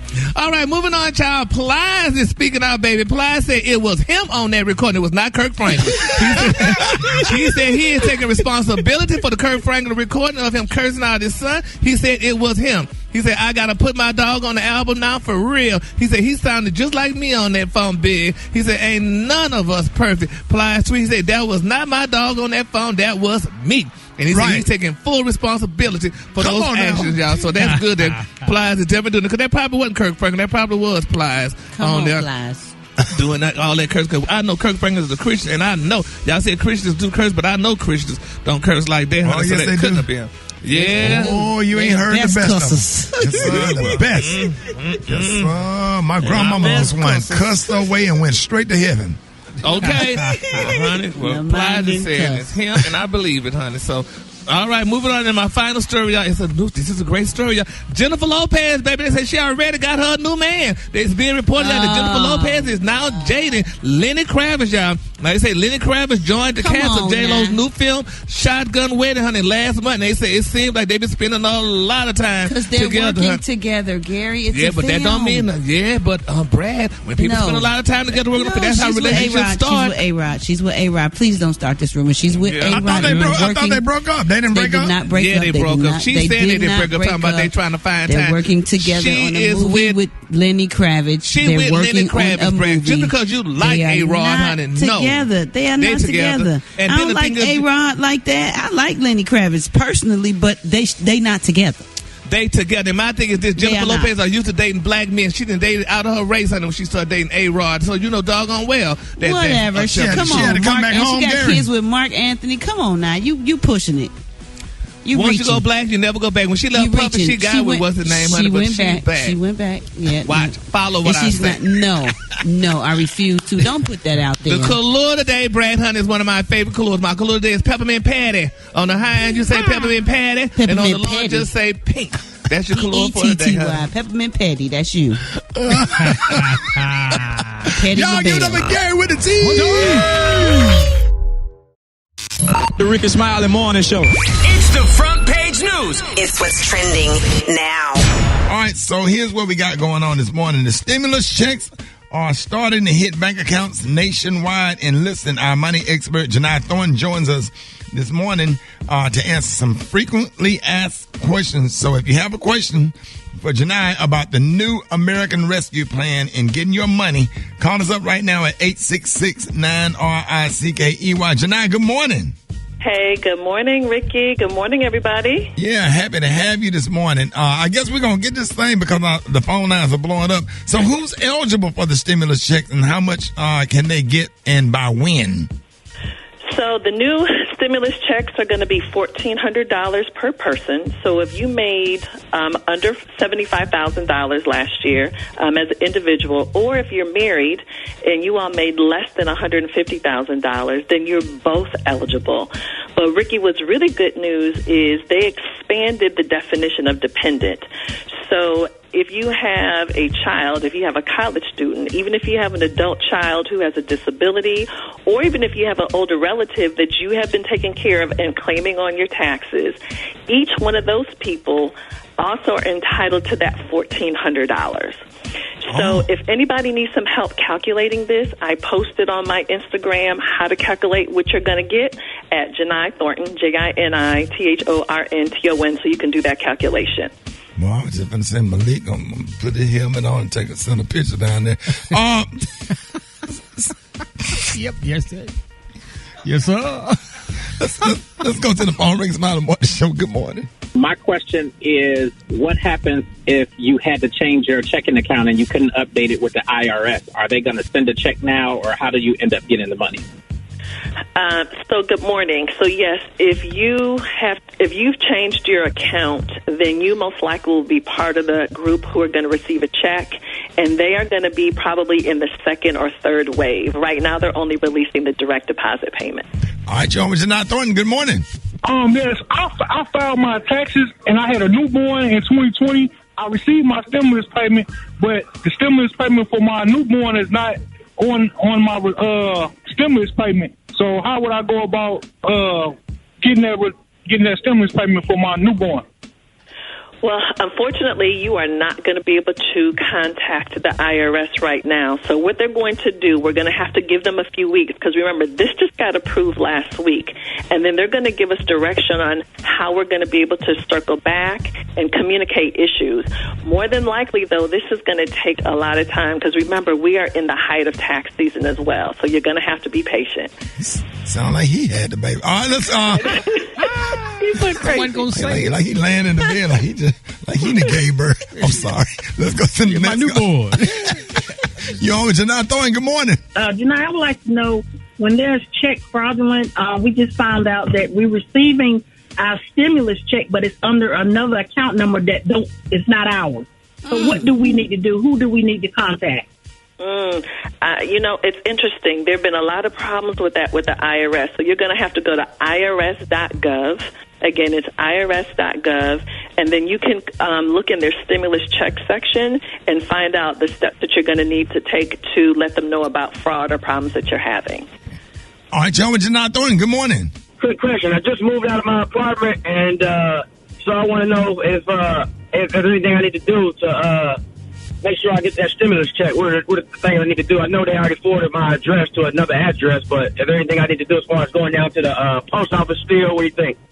Hey, good morning. I would definitely update my address with the post office. So if you are someone that's in transition, you have moved since the last time that you filed your tax return, and you know the IRS does not have your direct deposit information, please update your address with the post office for sure. All right. All right, John, you're not doing. Good morning. With the release of the third stimulus payment, is there a cap on the number of dependents who could receive the $1,400 payment for? I have not heard anything about a cap related to the number of dependents, but there is a cap on income. So if you're an individual, if your income exceeds $80,000, or if you're married and your income exceeds $160,000, then you are not entitled to a check at all. But have not heard anything about a cap on dependents, though. How many kids you got? So the last question I have is, what help are people getting who receive food stamps, WIC, or who have a pandemic EBT card? Okay, so what they did was, under this new bill, they've extended the 50% increase in food stamps for folks through September, so that's good news. And also for people who receive that pandemic EBT card, those are going to be extended through the summer now. So that will help folks who have to feed their children because they're not going to school for lunch. So again, those cards will be funded through the end of the summer now. Damn, this comedy in this damn radio show. I need to get back right. I'm missing out on all the fun. I'm like right over the $80,000. I'm at $82,000 a year. Damn you, Radio One. You're so crazy. All right, Janai, let everybody know how you can be reached. If you have any questions about the stimulus, please follow me or reach out to me at Jini Thornton. That's JINITHORNTON. Y'all have an amazing day. Now, thank you too. We really appreciate you for keeping us up to date with this information. Ladies and gentlemen, Jini Thornton. One time. More Rickey Smiley Morning Show coming up. All right, y'all. Rickey Smiley Morning Show is about that time. The State of Black America with National Urban League President and CEO Marc Morial. Good morning, Mr. Marc. Hey, good morning, Ricky. And this is the State of Black America Newsflash. A new poll commissioned by the National Urban League and the Alliance of National Psychological Associations for Racial and Ethnic Equity found that almost 70% of black people are confident in the safety of the COVID-19 vaccine and are ready to take it. And these findings run counter to this blame the victim media narrative that pins the appalling racial disparity in vaccination rates on black hesitancy. The truth is, bring the vaccine to the neighborhood. Bring it to churches, bring it to schools, bring it to mobile vans. And 70% of black Americans say they'll take this vaccine.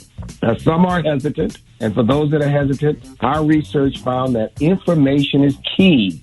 They want to see if it's safe. They want to see if their friends and neighbors take it, their family members take it, and then they may be ready to take it. So we are on a campaign now, Ricky, to make sure that states and cities and the federal government, and they're hearing us, are beginning to bring the vaccine to neighborhoods, to churches, to schools, to mass vaccination sites where it is easier for people in the community that have to work, catch public transit to get the vaccine. So very important to understand that this polling that we just completed sort of debunks this suggestion that the majority of black people are saying they don't want to take it, when the majority of black people are saying, I'm prepared to take it. Oh, wow.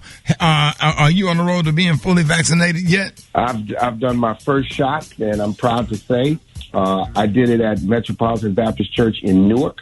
Pastor David Jefferson invited my wife and I to take it there, and I get my second shot on the 31st. I had very few side effects, a little soreness for maybe about 40 to 50 minutes, and then I was good. Yeah, so I had my check with your doctor. You had yours? I had my second shot at the Alabama State University. Shout out to Dr. Quentin Ross. Helping, keep me and my family protected. Have some elderly people now, and we just want to make sure that everybody go out and get vaccinated. So, because Ricky, we ready to get back to see each other. I miss people. I miss going to activities. National Urban Leagues Conference this year is going to be virtual in September, but next year we want to go back to in-person events, and the only way we're going to get there is if we can get everyone vaccinated. So it's important. Final thing I wanted to say this morning is Biden's American Rescue Plan. What can we expect? There's funds in there. Most people will get checks. There's a child tax credit. There's money for states and cities. There's additional money for black small businesses. We'll be bringing people more up to date. This is an important, if you will, piece of legislation with benefits for black America. So to President Biden and the members of Congress who pushed this through, I want to say thank you to them. To people in the community, this tool is a tool we've got to take full advantage of. So we'll be talking about more of that. If you want to learn more, NUL.org, at Marc Morial, at Nat Urban League. Follow us on social media and consult our website. Ricky, that is of Black America. Thank you so much, ladies and gentlemen. Please help me give it up for the former New Orleans mayor and Louisiana state senator who is currently president of the National Urban League, Marc Morial. Yes, sir. Yes, sir. Thank you so much for joining us, Mr. Marc. We appreciate you keeping us up to date on the state of Black America. More of Rickey Smiley Morning Show coming up. To all the hard-working women and everyday super moms, we got a little something for you. It's Eva's Corner on the Rickey Smiley Morning Show. All right, y'all, Rickey Smiley Morning Show. It is 12 minutes before the top of the hour, y'all. What you've been waiting for, the one and only Eva Marcille Peg Fates. It's time for Eva's Corner. Eva, good morning. Good morning, Ricky. Good morning, everyone. And welcome to Eva's Corner, where we talk about everything womanhood, motherhood, and the juiciness in between. And today, Ricky, the juiciness would be you men. My question is, how much does your ex deserve to know about your current love life? Oh. Okay, so this is how we got to this topic. I got a letter from a guy who was very upset that his ex has just decided to start dating someone, or at least he just learned about it. So the couple were together for quite some time. They had twins together, and the guy cheated on her a few times. They decided to split, and they are no longer together. However, he is an amazing father. He is present. He financially provides. He's not even on child support. He does his thing. Now, she has decided to move on with her life, and over the weekend, he noticed on Instagram that she posted a picture of herself with her new man saying happy 1-year anniversary. Ricky, he hit me up livid. He is so upset that she has moved on with her life and blames her for not saying anything to him. So my question is, at what point does your child's parent deserve to know that you're dating someone new? Now, they're not together. They have not been fraternized and playing around, nothing. And they have been broken up for 2 years. Now, what I'm sensing from this is that he's been working on himself and trying to get himself, together. And it sounds like he had hopes of them getting back together in the future. Now, she has completely moved on and has a new man and everything, but he feels slighted. So now he's mad. He wants to get put on child support, doesn't want anything to do with her.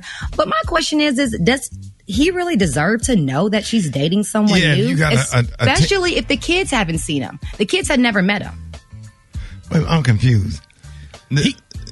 He still want her. That's all that is. Exactly. He still want her. Yeah, I mean, you want. He got kids. They got kids together. They have kids together. So she moved on with her life. Right. He did. So she's saying happy anniversary to her new dude. Right. Mm-hmm. Okay, but if they get married or whatever, and there's a man that's going to be in the household, and you got a teenage daughter, it should be a conversation or whatever, because my daughter is being subjected to a man being a new man being in the house, and she going through puberty in her teen years or whatever. Of course, you want to kind of meet the gentleman at least. I'm with you on that. But see, in this instance, the children have not met the boyfriend yet. The boyfriend and her have just been dating. The father co-parents well, so when the kids are with the father, that's when they hang out and on her free time. He has not been around the children ever, has never met the kids. So what makes the ex entitled to know what's going on? It's none of his business. Thank you. It's none of his business. You know what I'm saying? Because on the flip side, think about it, Ricky. You might have been with someone and know you guys are no longer together. You take care of your kids. Does she deserve to know when you're dating someone new? No, especially when the kids are older or whatever. You know what I'm saying? You know, but I mean, if the kids are younger, if the kids are younger, and you start getting real serious, and this person's gonna be in your life, and you know they're gonna be okay, that's when it's time. Okay, let me introduce you to the kids first. Then we got to set up a meeting so you can introduce baby daddy. Right. Exactly. Right. But if the kids are not involved, you deserve to go on with your life. Especially as a mom. I was a single mom, and I was not quick to introduce my daughter to anyone because I didn't know if they were going to last. And so I didn't want a situation where we were round and round and do-si-do, and here's the new guy and here's the new guy. So I waited until it got very serious and we knew that we were going to the next level. And it sounds like this young lady is doing the same thing. She's not trying to introduce these kids to this new man. She's just dating them, and they have a father. So she's just not trying to replace the dad. Right. She's like, going on with her little life. So I take this to say, fellas, watch what you ask for and watch what you do, because when you look up, she might mess around and be gone, and she might not wait around. So get it right and keep it tight, because the right one is hard to come by. I'm just saying. Ooh, you said that. You said a whole mouthful. Message. And ladies too, that goes for you too. And you know, good men are out there, and don't just look past them, because he might go away and find somebody else, and it might not be able to come back around. Just saying. All right, y'all, it's the top of the hour, y'all. You know, often we got fan mail. Hey, Rickey Smiley, can you read this letter? Dear Kirk Franklin, I am really disappointed in you. I expected more from you. I grew up listening to your music. So with that being said, I have some advice. Next time you got to use more compound, multi-syllable cuss words, because they have more of an effect. You got to put them words together the way your great-grandma them used to do it. And when you finish cussing his ass out, you got to follow through with putting your foot in his ass. Didn't you make stomp? Then stomp his ass out. Kirk, come on, man. Listen, what the hell you apologizing for? Signed, Thomas Madison. All right, y'all, that came from our letter bag. You know, I forgot. I hadn't pulled the letter bag out in a long time. He had sent that in some months ago. He probably predicted that this was going to happen. Now we got his. Oh, yeah.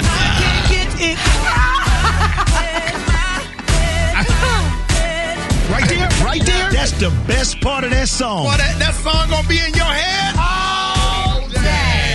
And it goes a little something like this. I was like, why is this post dated for September 2020?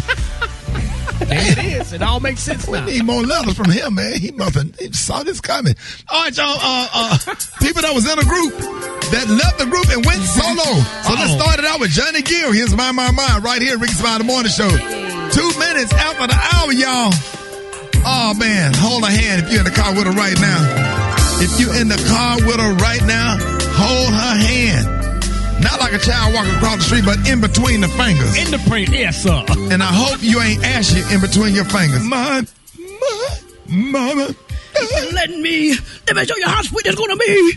I wanna show you things that you never ever seen before.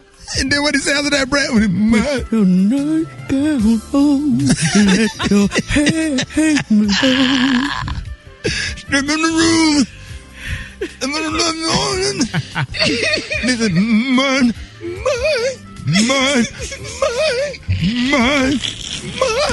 10 them octaves up, boy. That's the closest you're going to get to Teddy Pendergrass right there, bro. Okay. Yes, what did he say, Brad? What did he say, Brad? You got what I need. Yeah. If Johnny Gill was the preacher at your church, man, there would be 50 people joining the church every Sunday. Because when he gets to that part right there, and he goes, praise him.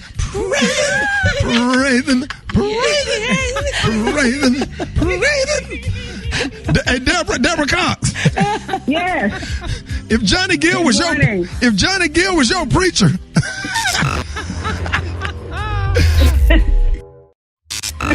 Ladies and gentlemen, I am so excited. Y'all please give it up a Grammy Award winner, songwriter, and Broadway star. Y'all give it up and show your love for the one and only Deborah Cox. Deborah Cox. Daddy. Yes, That's see? what Effortlessly on that end, honey. I knew she was going to kill it.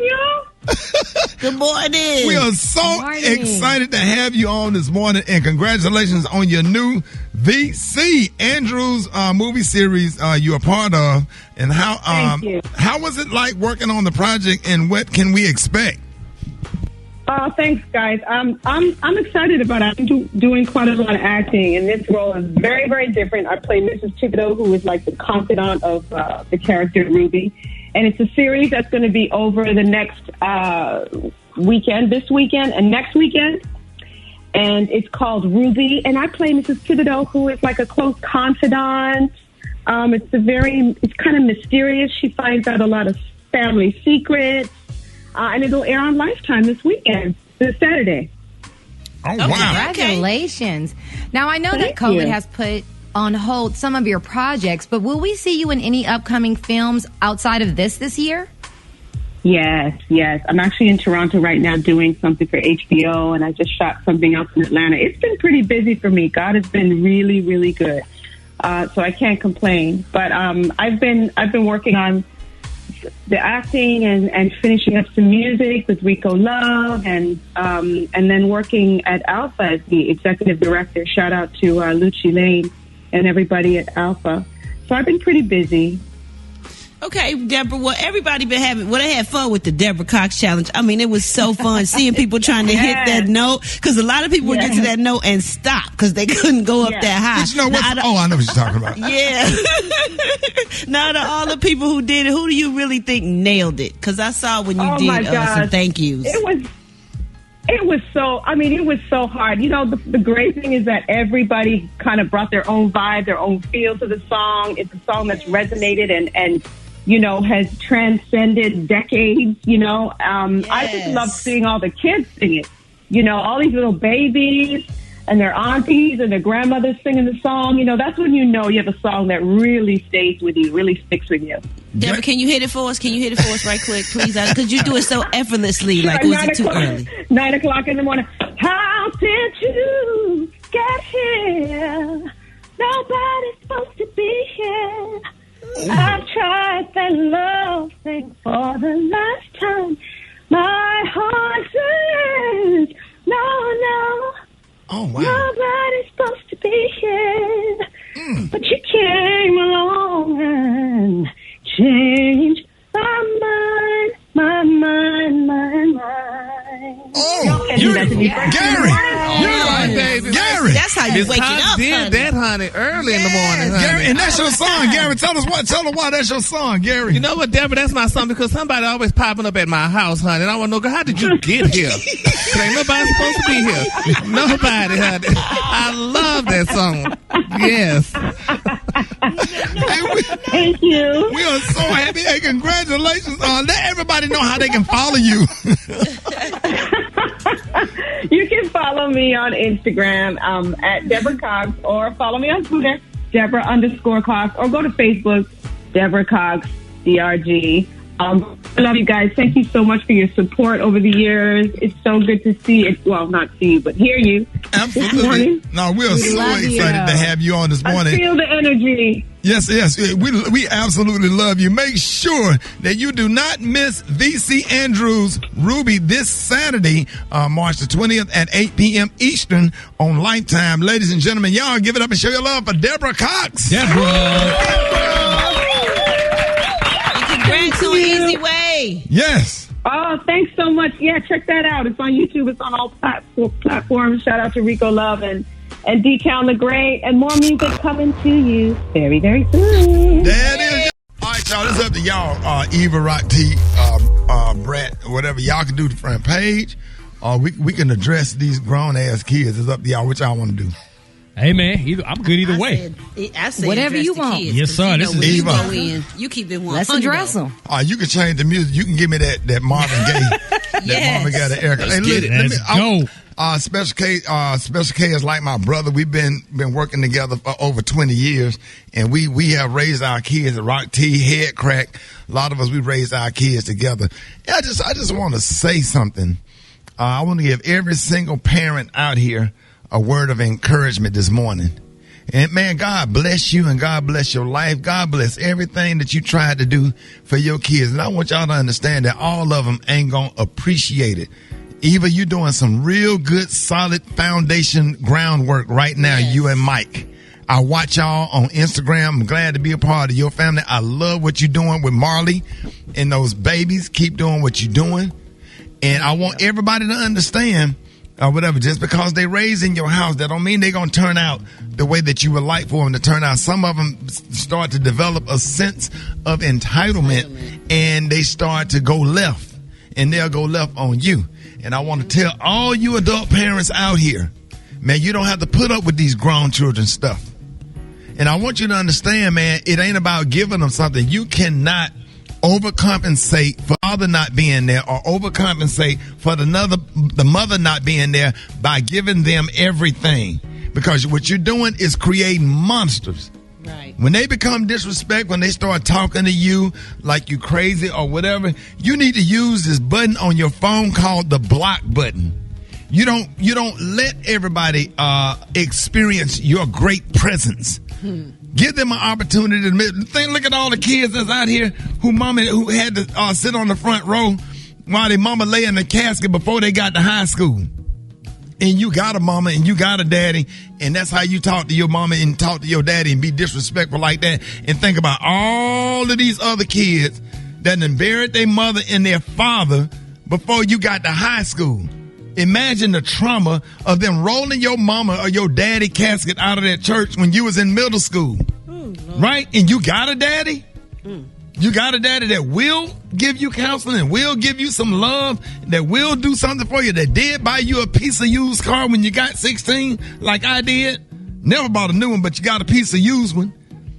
And some of you can raise 20 of them. 20 of them. And they only, and some of them will come back, won't even speak to you and get mad at you if you're a public figure. If you got a job on the news or you work at ESPN or you blessed enough to be a public figure, that they have benefited their whole life. They done went to Chuck E. Cheese. They done went to the fair. They done went to Busch Gardens and Islands of Adventure. You done took them to the beach. And then when they get mad, they want to record a conversation and put you out there. And to Kirk Franklin's son, how is that working out for you today? Because I don't think nobody's rolling with you to do that to your father, who have blessed so many people. And he is a human being. This is just not about Kirk. This is just about the adult and the entitled. Learn how to cut people out. Put all your energy towards that 12-year-old and 15-year-old in your house that's trying to do something. All the energy toward them nephews that don't have a father, or them nieces and nephews that don't have a mother and a father, that just appreciate every single little thing that you do for them. Yes. Put all that energy. Stop trying just because they're your biological. You know how many people in the cemetery right now that has been killed by their kids? Ooh. Come on, dog. Come on, man. The two brothers over there in Atlanta and sat up there and tried to kill their parents where they can get insurance money. Ooh, you got to cut these Negroes off. They don't deserve your love. You have worked hard. You have made sacrifices. They got braces on their mouth and put braces in their mouth where their teeth could be straight, and your teeth need to be fixed. All right, you better talk. You ain't got to tell me. I'll never forget Dr. Floretta Jemison pulled me up, grabbed me by my shirt, told my mama to step out. I had an attitude that day, and that lady pulled me up to her face, and gritted her teeth at me and said, if you don't get yourself together, I'll punch you in your chest. And your mom, and she said, your mama sitting here need to get her own teeth fixed, and she in here trying to scrap up some money to get you a retainer. You can't even afford braces. She said, come in here with an attitude again. And Mr. Kelly down at Kelly's barbershop take me to the side of that barbershop, be about to tear me up. Yes, sir. Cut them off, parents. Cut them off. Whoever said blood is thicker than water is the biggest lie ever been told. Ooh. It's people that's not related to you will show you more love and respect than your own biological kids, yes, or Lord, nieces or nephews or cousins or mamas or daddy. Family is what people who you surround yourself with that give you love and affection. That's your family. Amen. You get to create your family. You don't get to choose who's in your family, who you biologically related to, but you get to create who you surround yourself with. You ain't got to go to the funeral. If somebody died, you feel uncomfortable, you don't have a relationship with that person, nobody in the family, like, what you going for? Send a flower, sign the book, go to the funeral home, sign the book, in now, boom, boom, boom, boom. Take your kids to the beach. You got to sit up there and be around folks that don't like you and mistreat you like you a dog. You are loved. Yes. You forget about the little lady that send you a little uplifting email every week at work. That sweet old lady that speak to you when you walk in the building. There you God giving you what you need. There your grandmama right there. Miss Pat, Miss Jini. I ain't got no grandparents. They dead and gone. I can go to Miss Jani's house and sit at her table and eat some whatever she cooked and argue and get cussed out and everything else because I know it come from a good place.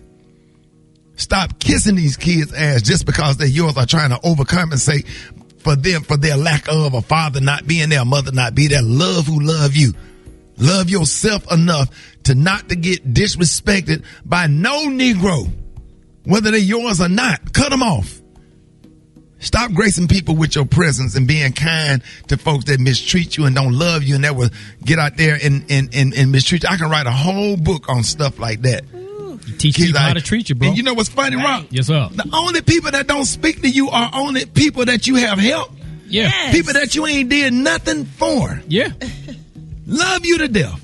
You ain't bought them nothing. You ain't sent them nothing or whatever. And then people that you have made personal sacrifices for. Ooh, stood on stage and did 3 shows in a comedy club. And you done did radio that morning and you got 3 shows at the Improv or whatever to pay tuition only to get disrespected and call all kind of FNs. Wow. Come on, dog. I understand, You're Kirk just Franklin. trying. As a parent, you're just trying. You're trying. And that's what they don't understand. You did your best. You're doing your best. And that's all you can do, and that's all you owe them. That's it. That's it. So wrong of Kirk Franklin's son, too, to try to ruin his whole career and everything that he stood for and worked hard for to make sure his kids ate and his kids was good. For him to put something out there like that, it's disgusting. I'm gonna tell y'all parents this. Stop giving them so much. Focus on giving kids more of what we had as opposed to what we did not have. All right, now. That's how we creating these little monsters. It's this new society, man. Got everybody brainwashed. So I'm telling you, love the message in all of this. Love who love you. And if they don't love you and can't give you the respect, the hell with them. Block them out of your phone and block them out of your life. Let them Negroes go and be a nuisance to somebody else. 25 before the top of the hour, Rickey Smiley Morning Show. All right, y'all, Rickey Smiley Morning Show, man. It's time for quarantine cooking with the one and only. Hey, Chef Irene. Smiley on the Rickey Smiley Morning Crew Show. What's going on? Hey, man, we excited to have you this morning. I actually set up and read your book this weekend, man. I am so excited about some of those recipes, man. I didn't know you had that many recipes. Oh, man. Well, that was 2 seasons of the show, man. So, we're blessed to have it out, bro. We're blessed to have it out. What you got for us today, man? So, Ricky, I didn't get my stimmy check yet, but guess what? I do have some crab legs for you this morning, Ricky. All right. Yes.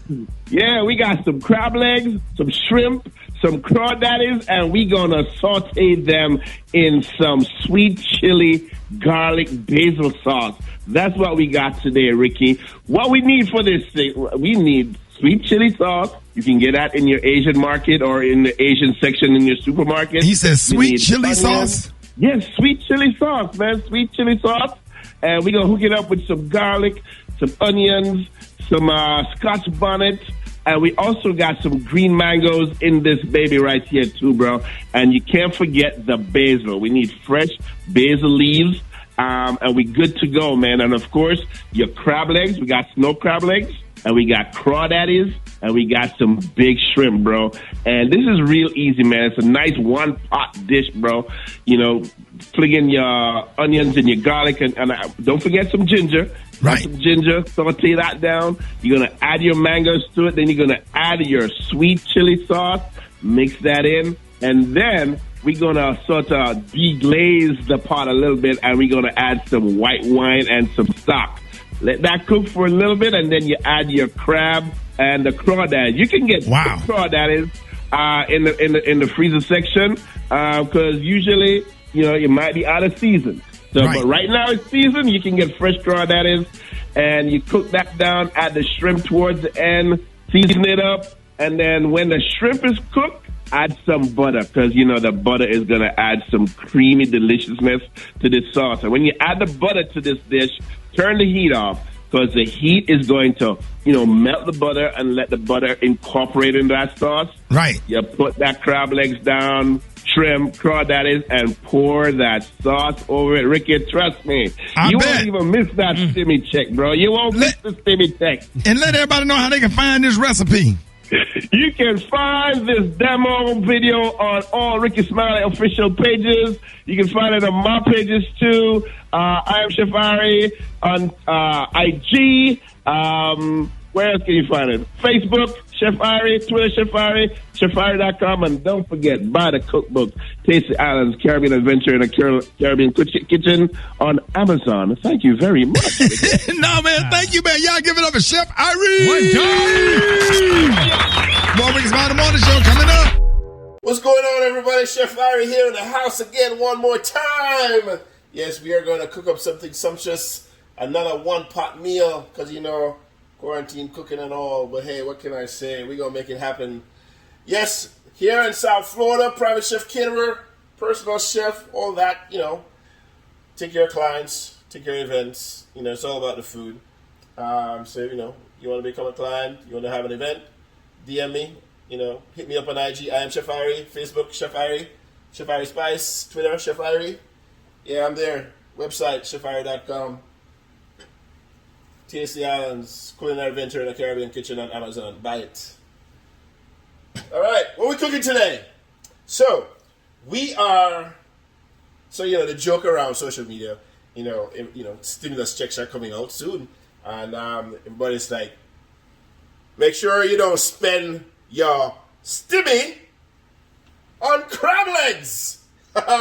So we got some crab legs. Funny about what I can find in my freezer, boy. Trust me. So it's going to be a real nice, simple dish because, we don't have to wait a long time for these crab legs to cook.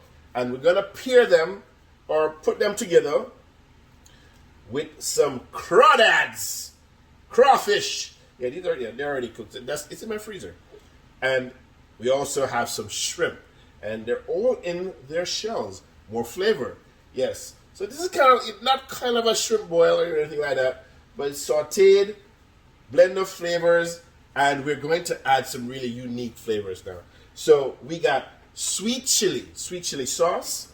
We got some semi-ripe mangoes, not quite green, onions, garlic, ginger, cilantro, and basil.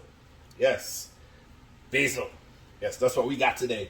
And, we're going to add a little more, heat coefficient in this dish. Yes, I gotta add some Scotch bonnet. The sweet chili, it's got a little kick to it, not too much.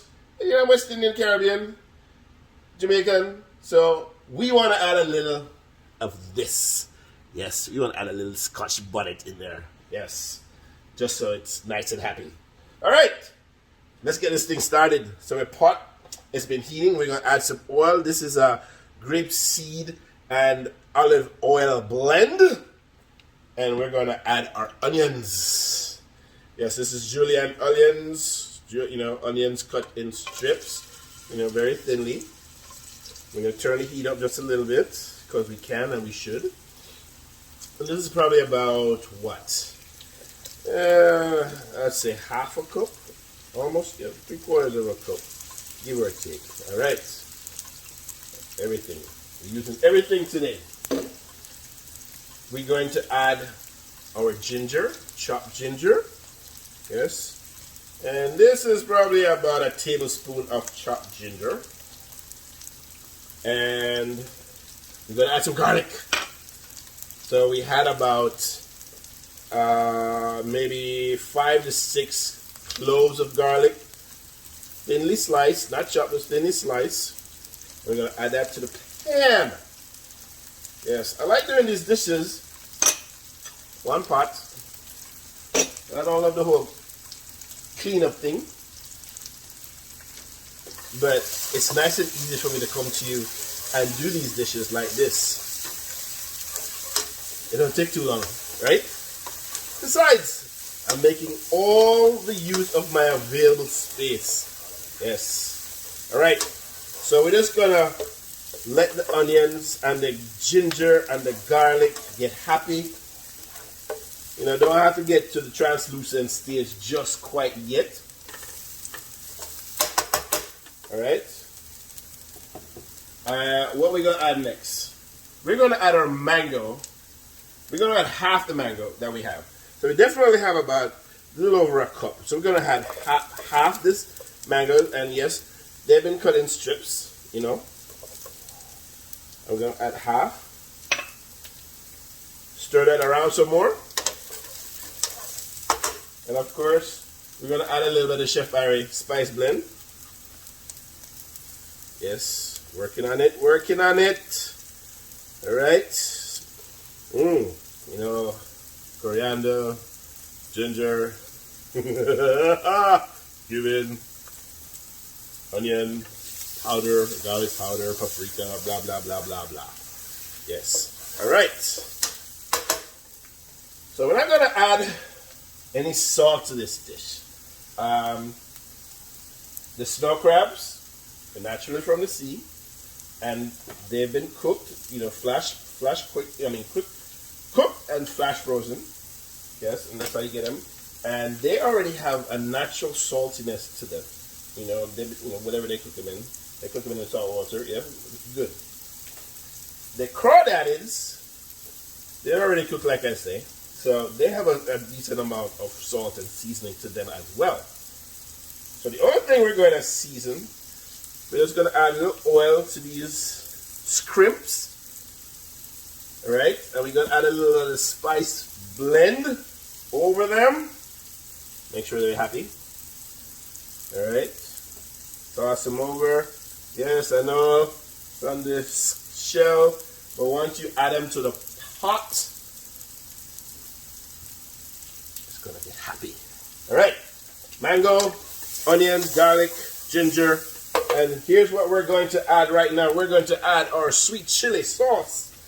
Yes, and you can find this in the Asian markets or the Asian section in your supermarket. And we're going to add some white wine. Yes. Ah, senor. I'm using Sauvignon Blanc. Got a little sweetness to it. A little crispness. A little fruitiness. Exactly what I want for this dish. Crisp and fruity. All right, so we got that, and now we're gonna add a little stock. A quarter cup of stock. Yeah. All right.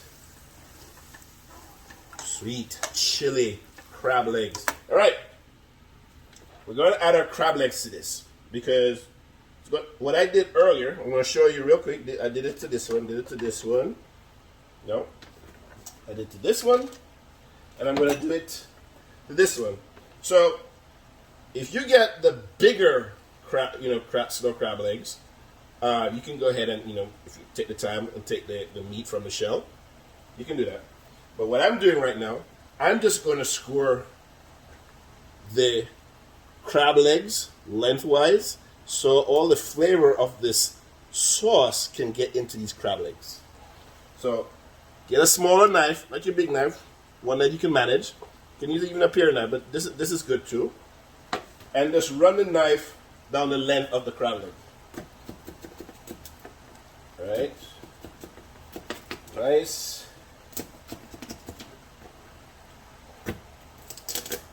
And then we go add to that one more time here. Yeah, buddy. So everybody good? Everybody good? Yes? Ah, niceness. Alright, so we're also now going to add our crawdads. Alright. Even these little pieces go in because I know when you get to cracking and sucking, and yeah, you want the flavor out of these little pieces right here. All right. We got some green onions, and we're just gonna big like 1/2-inch pieces, and we're gonna add that right to the pot, and we're going to add our basil. Now I got about 1/4 cup of basil here, basil leaves. So I got leaves and stem. I'm going to take off the bigger part of the stem, leave the leaves. And we're just going to chiffonade them. Well, kind of chiffonade them, you know.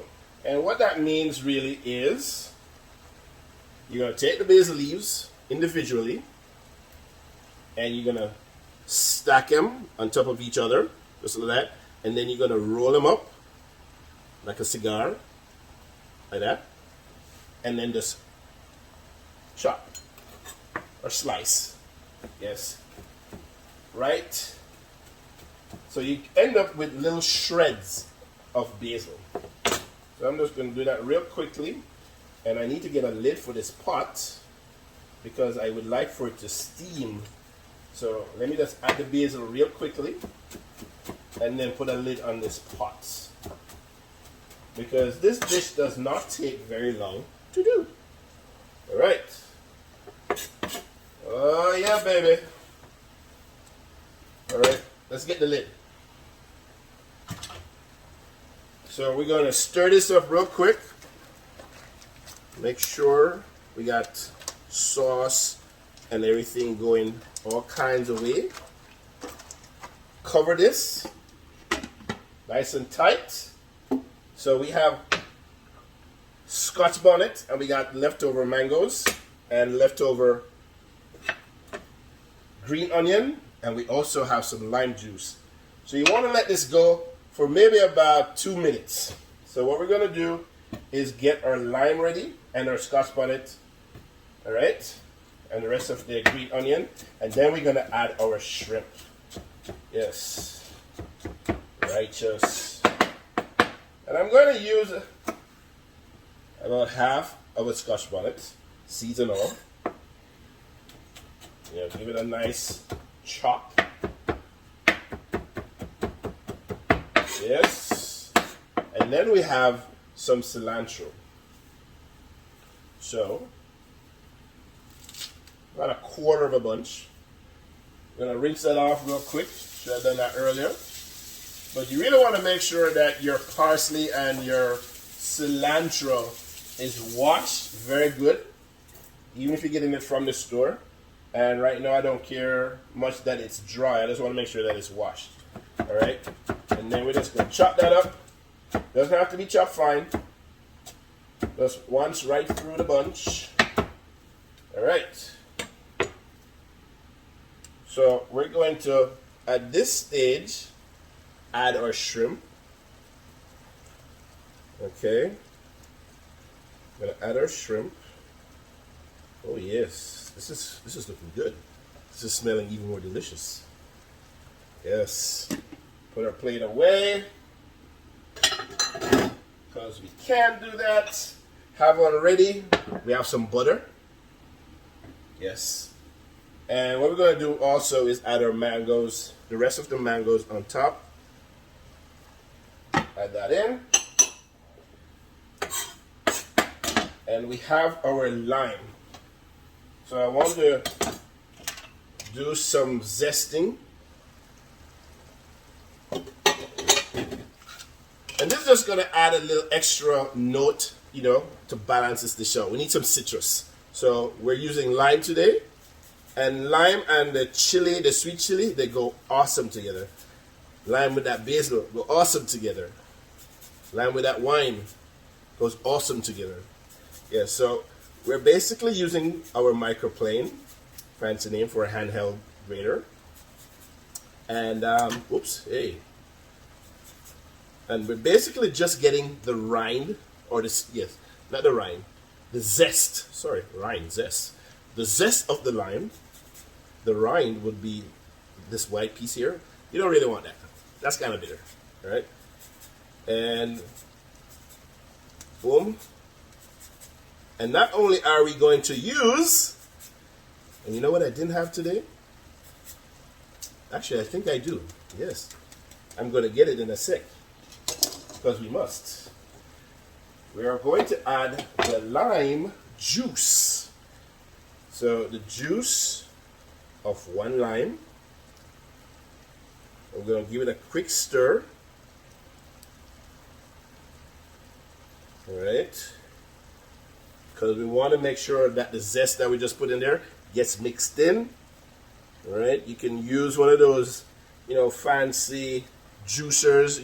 We put it in the lime and you flip it over, you squeeze it. That works too. I don't have one. So guess what? Brute force.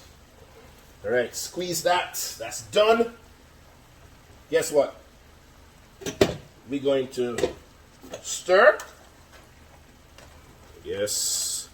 Yes. Yes. Oh, man.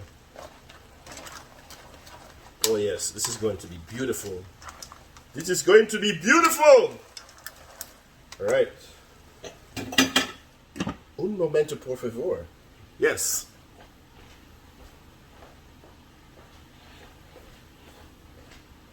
I'm back. I have the remains of a cocktail. Yeah, I was busy. I forgot my cocktail, but guess what? I went and got my cocktail. What am I having today? We're having bourbon, Grand Marnier, and triple sec. Delish, delish, delish. Now just remember, so we're going to add now our cilantro and the Scotch bonnet and the green onions. Scallion if you're from Jamaica or from the Caribbean.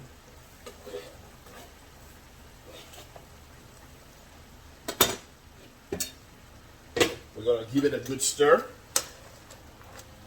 Flip it up. So, I'm going to cover this. This is going to be awesomely beautiful. Oh, the smell. Smelling the basil. Yes. That's sweet chili. Yes, but the basil is coming out, which is what I wanted. So now we're going to cover this. All right. And put some of these stuff away. So, real quickly, when you're out there buying crab legs, they come in different sizes, just like the king crab legs as well. So you can buy the larger legs. Obviously, they're going to cost more. Larger legs, less per pound, yes. So 6 and up, large. 20 and up, small. The clusters are smaller. The larger the legs are, the larger the clusters. More meat, So when you crack that leg and pull that leg out, you got that sumptuous piece of crab meat to eat. Ah, yes. So, we're going to prepare ourselves for our plating. But before we do that, no. We're going to let this go for a sec. And we're going to get our plate. We have our tongs.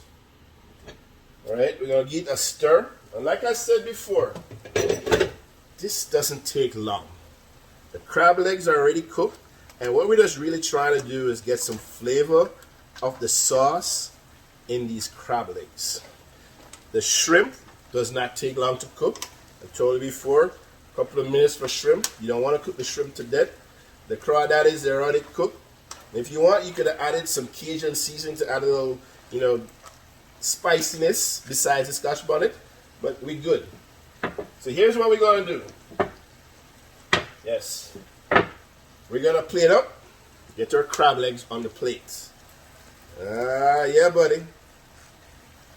All right. One. This doesn't have to be in any special way, but, make it look nice. Make it look nice. All right. 2. Make it look nice. 3. All right. Oh, yeah. People, trust me when I tell you, this is looking magical. All right? So what we want to do right now, with what's left in the... Hold on. I don't think you believe in me, you know. Check it out. Check it out. Check it out. Yes. Ooh, sumptuous. All right. Now it's going to be even more sumptuous. Butter. Cold butter. This just came out of the fridge. Hasn't been sitting there long. And I get a couple pats of butter. And what you want to do is turn the heat off on this.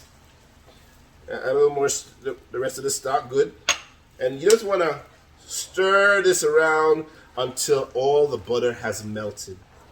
And you will have that luxurious sauce. Oh, yes. Ooh, yeah. All right. So you don't want to keep the heat on after you've added the butter. Especially if the heat is high. You don't want to do that.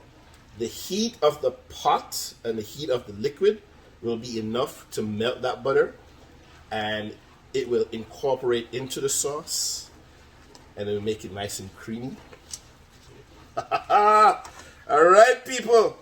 All right. And then, you know, add your crawdaddies on the side.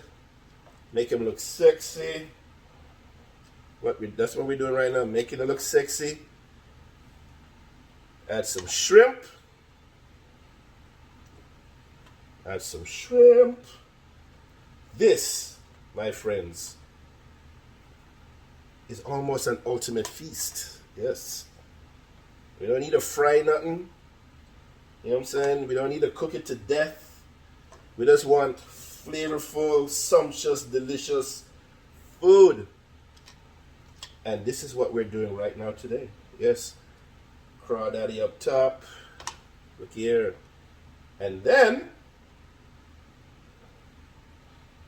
what we're going to do now is just... Oh, yeah. I don't even know if I want to spoon it. We're just going to pour some sauce over this dish. Yeah. Okay, baby. Just go like a so. Yeah. Like a so. Wish I was doing this in slow motion, man. Oh, my God. Trust me. The thing pan fire. Ladies and gentlemen, this has been our sweet chili or crab legs, shrimp, and crawdaddies in sweet chili sauce with basil. Thank you. And of course, you can't forget the garnish, a sprig of cilantro. Ah, buddy. Catch me on IG, I am Chef Irie, Facebook, Chef Irie Spice, Twitter, Chef Irie, website, chefirie.com. And catch me on the Rickey Smiley Morning Show on Mondays at 9:30. Thank you. Yeah, peace out. Hey, what's up, y'all? I don't know if y'all heard the radio show this morning. It was one thing that I forgot to say, and I want to add this. And I want y'all to take this with you. Share this video. Sometimes,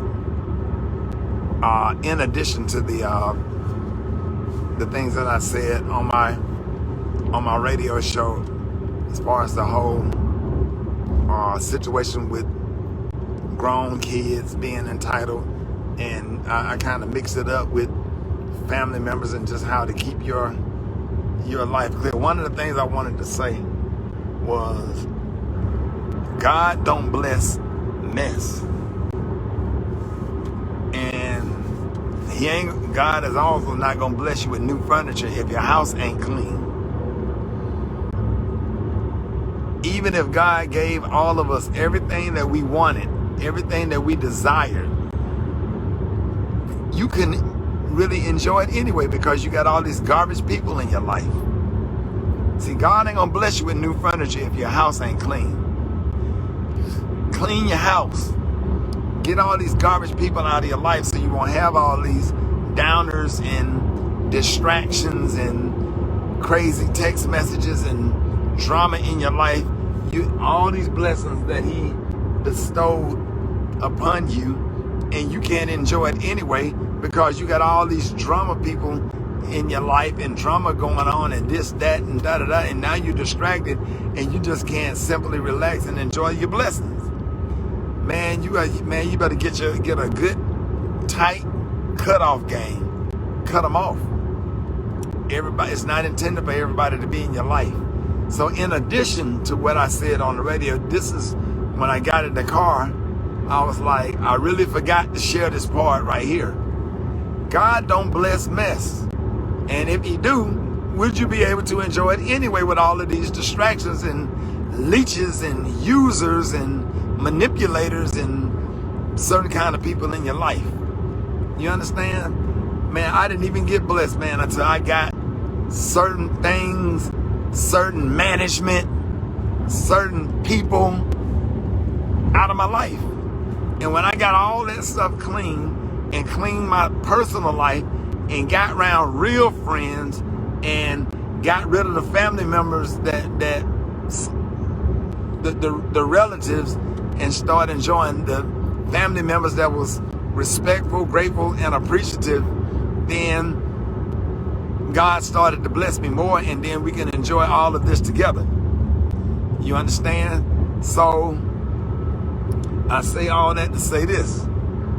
Everything that you're working hard for, everything that your heart desire, God will bless you and God will give it to you. But man, you got to clean house. Cause don't ever put no brand new furniture in no nasty house. Because if you do, your furniture gonna get nasty. Right? So if you don't want to be one of those people that got plastic all over your furniture and stuff, you might want to go ahead and clean your house so you can enjoy your furniture. So you won't be sweating, your back won't be wet when your nephews come over there. That's why they don't like your ass and don't like to come over your house, because you got all that plastic on your damn furniture and stuff. And then now the plastic then got old and in turn yellow and it's starting to crack, and then all of the furniture rotted in there or whatever. Just too much. So remember that. Remember, I know it's funny, but remember that. Get these Negroes out your life so you can go ahead and enjoy and surround yourself with good, loving, wonderful, awesome people that don't want nothing from you but love. Nothing from you but love. They don't want nothing. They don't want nothing. I just love you just because you're you. Don't ask for nothing. They love you just because you're you. Right there. That part right there. God will sure send you what you need. But boy, you got to be ready for it. All right, y'all. I'm about to jump on this plane. I'll holler at y'all. Hope y'all having a blessed day. Go get vaccinated. And thank y'all for listening to the Rickey Smiley Morning Show. Love y'all. Peace.